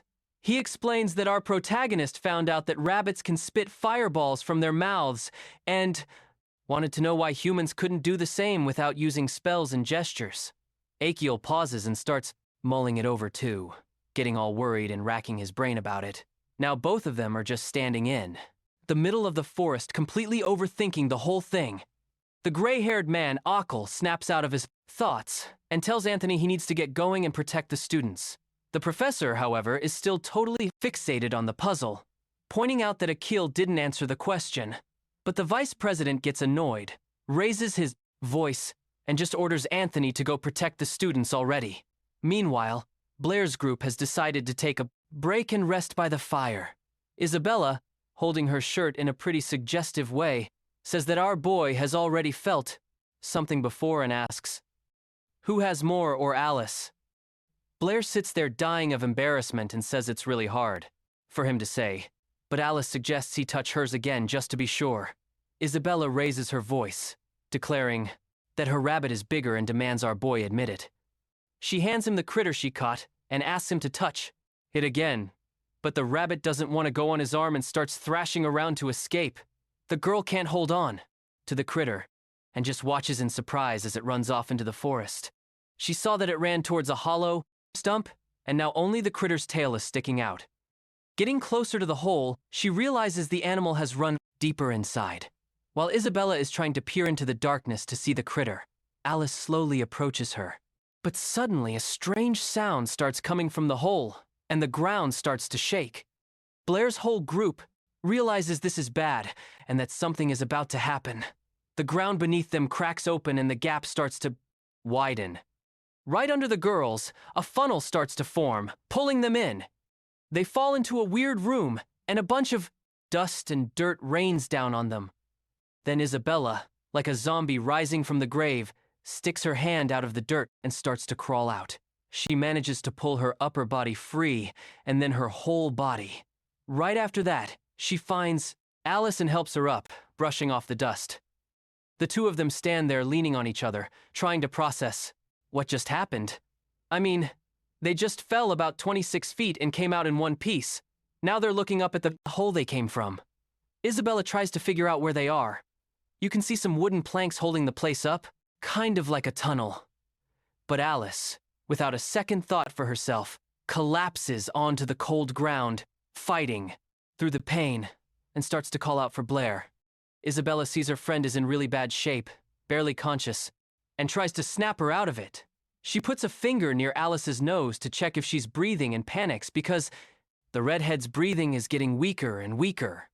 Without a second thought, Isabella starts giving her mouth to try and save her friend. Finally, it works, and Alice suddenly wakes up, bolting upright. She tries to clear her throat and gasps for air. She goes into a huge coughing fit, her face turning bright red, but at least she's back to normal. Isabella is super relieved to have saved her friend and asks if she's okay. Alice asks where they are, and Isabella says she has no idea that they fell through a hole in the mountain and maybe it's an old mine. Alice replies that she's never heard of any mines near the academy. Then Isabella points to a door she'd spotted nearby. After a beat, Alice thanks Isabella for saving her life, but Isabella's reaction is super weird.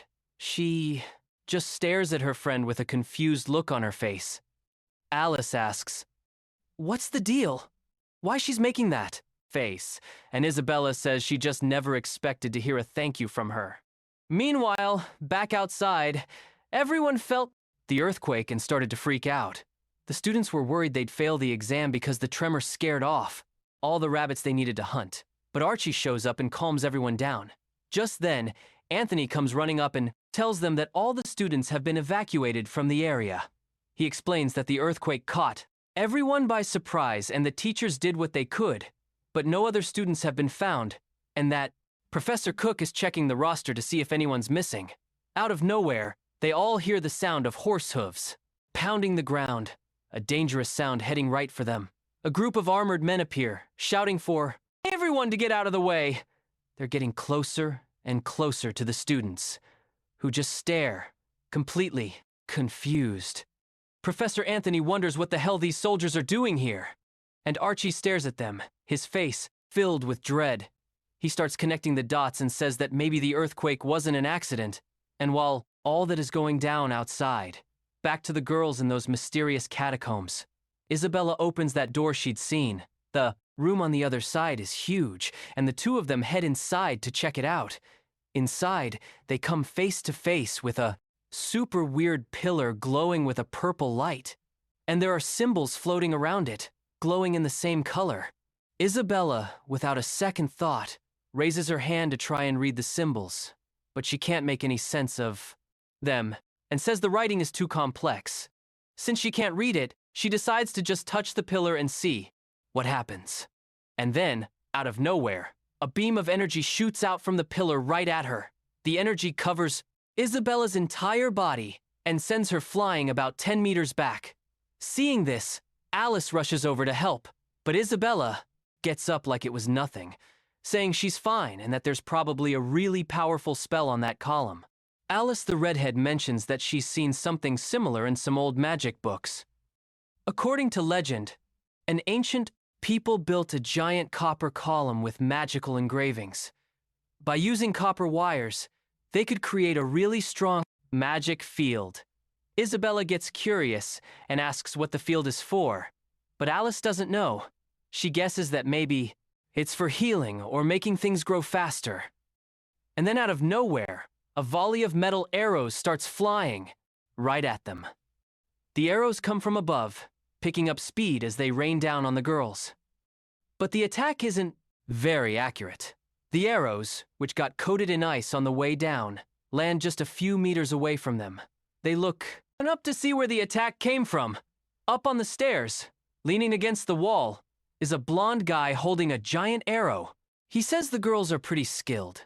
The guy is just standing there by the railing, a mysterious look in his eyes, still holding the arrow. Alice decides to speak up and asks who the man in armor is. He replies that he should be the one asking that, and then, bold as hell, he tells them they're about to die. Hearing this, the girls look at each other, trying to figure out a way to escape. Without wasting a second, they both start preparing a fire spell to attack the guy. But he just smirks, watching the two of them try to pull something. He just stands there, completely still, watching a giant fireball fly right at him. Suddenly, the fireball slams into an ice shield that appeared in an instant. The attack did nothing. The guy, without even trying, easily blocked their magic. The girls' jaws drop, seeing how easily he stopped their attack. So, the guy decides to close the distance and leaps right over their heads. He lands, sending Isabella flying with a powerful kick, and turns his attention to Alice. While one is down trying to recover, the other braces herself for a fight, but she doesn't even have time to react. The guy slams his spear into the wall right next to Alice's head just as a show of force. She freezes, not knowing what to do, and the white-haired man gives her a smug grin. The giant metal spear is just inches from her head, and she stares at the weapon, panicked. Then he grabs Alice by the neck with his left hand and starts to squeeze. He squeezes hard, making her cough and gasp for air. The white-haired man lifts her off the ground with a single hand, continuing to choke her while she struggles to say something, but he isn't listening. With a grim expression, he apologizes for something. He says that he needs to kill them just as Alice is on the verge of passing out. At that moment, the man draws the sword from his belt. The guy lunges at the girl, aiming the sword right for her head. The blade hits its mark, and a spray of blood splatters on the ground. Except he didn't hit his intended target. The sword is now embedded in our protagonist's shoulder. The attacker panics because he never expected him to show up there. Alice looks on terrified at Blair and sees the blood pouring from his shoulder.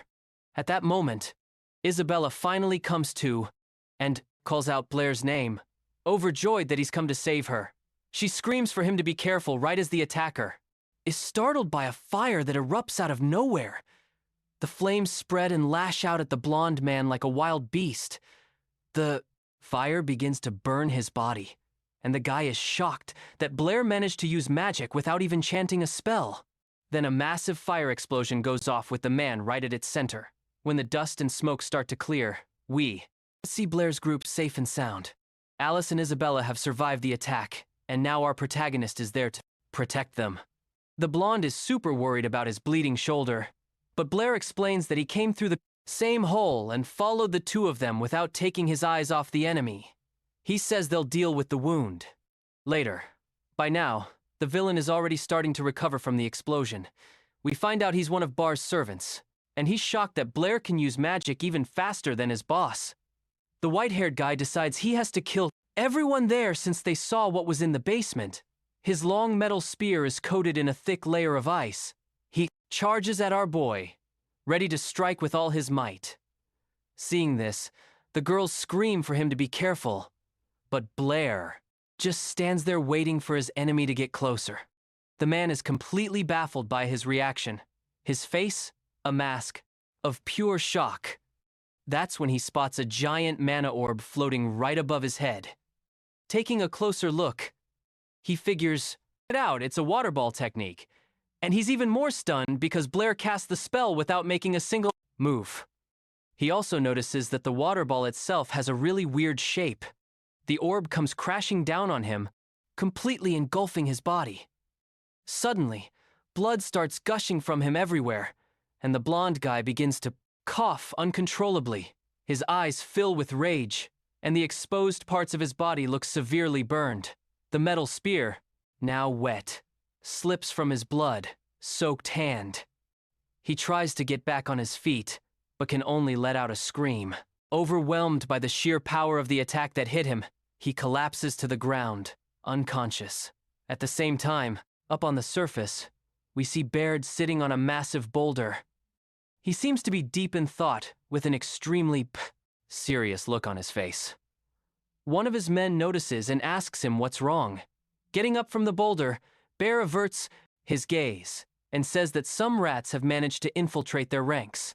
The squadron of knights that had passed the students was now far away, racing toward the forest. Their commander orders everyone to halt their horses, announcing there's an underground passage just up ahead. He commands the men to dismount and prepare to enter. Turns out, the leader of the bandit group is a highly trained warrior named Baird, a top-tier mage, and an extremely dangerous guy. One of his subordinates then taps the captain on the shoulder and points ahead. There, a short distance away, a lone mage with a staff stood in the middle of the road, blocking their path. It was Baird himself. He turns to the knights like they're old friends and simply informs them that the passage is closed. Without a second thought, the knights decide to go all out, launching a full frontal assault. They fall into formation, one behind the other, just waiting for their commander's signal. One of the knights even turns to the guy behind him and tells him to stop following so closely. Full of bravado, they finally charge the mage and the clearing erupts with their battle cries. The scene cuts to a black-haired knight on the ground, his head covered in blood.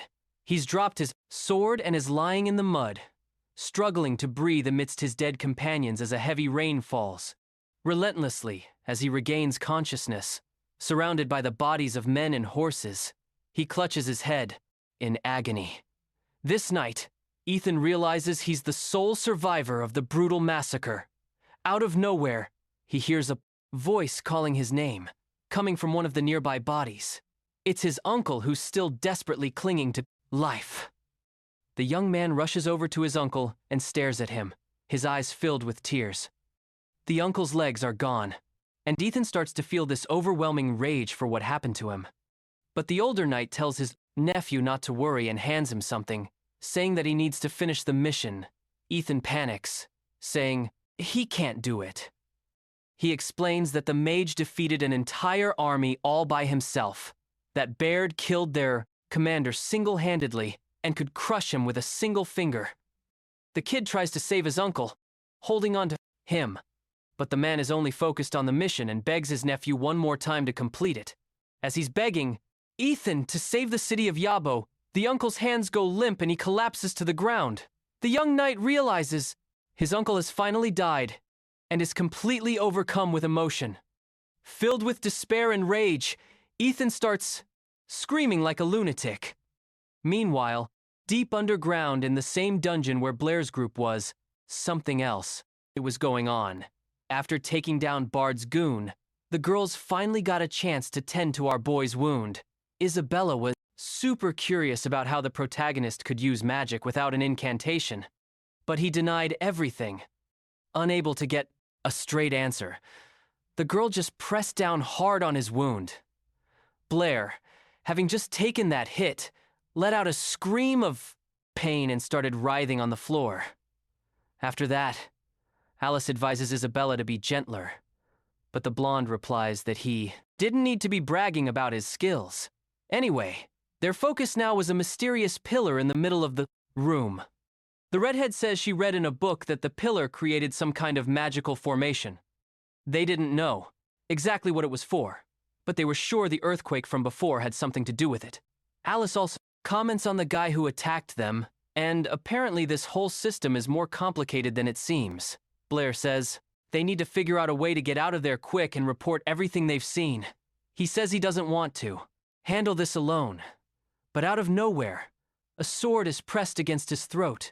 The girls look over to see a man standing right behind Blair, and they start to panic. A knight had snuck up on them without anyone noticing, and now the blade of his sword is pressed right against our protagonist's neck. The armored guy then asks the group who they are and what they're doing there. Realizing the knight was distracted for a split second, Blair moves fast. He shoots out a hand, grabs the guy's forearm, and in one swift motion, ducks out from under the blade. The knight's face is one of complete surprise at the skill of our black-haired boy. Taking advantage of the guy's hesitation, Blair instantly goes on the offensive. He grabs the knight's arm, twists it behind his back, and puts him in an arm lock. With the guy restrained, he warns the girls that the knight isn't alone. He's got a partner. Isabella just stares at the brown-haired knight, a look of surprise on her face and an interest she's not even trying to hide. The knight, whose name is Ethan, demands that Blair let him go, yelling that if he doesn't, the entire city of Yabo will be destroyed. Hearing this, Blair just freezes up, staring at the armored guy, completely clueless. Our protagonist's whole group gets curious about this and asks what he meant. After finally letting Ethan go, he starts explaining, and Isabella presses for more details. The knight reveals that the capital had known for a few days that a guy named... This kid opened his eyes, having no idea where he was.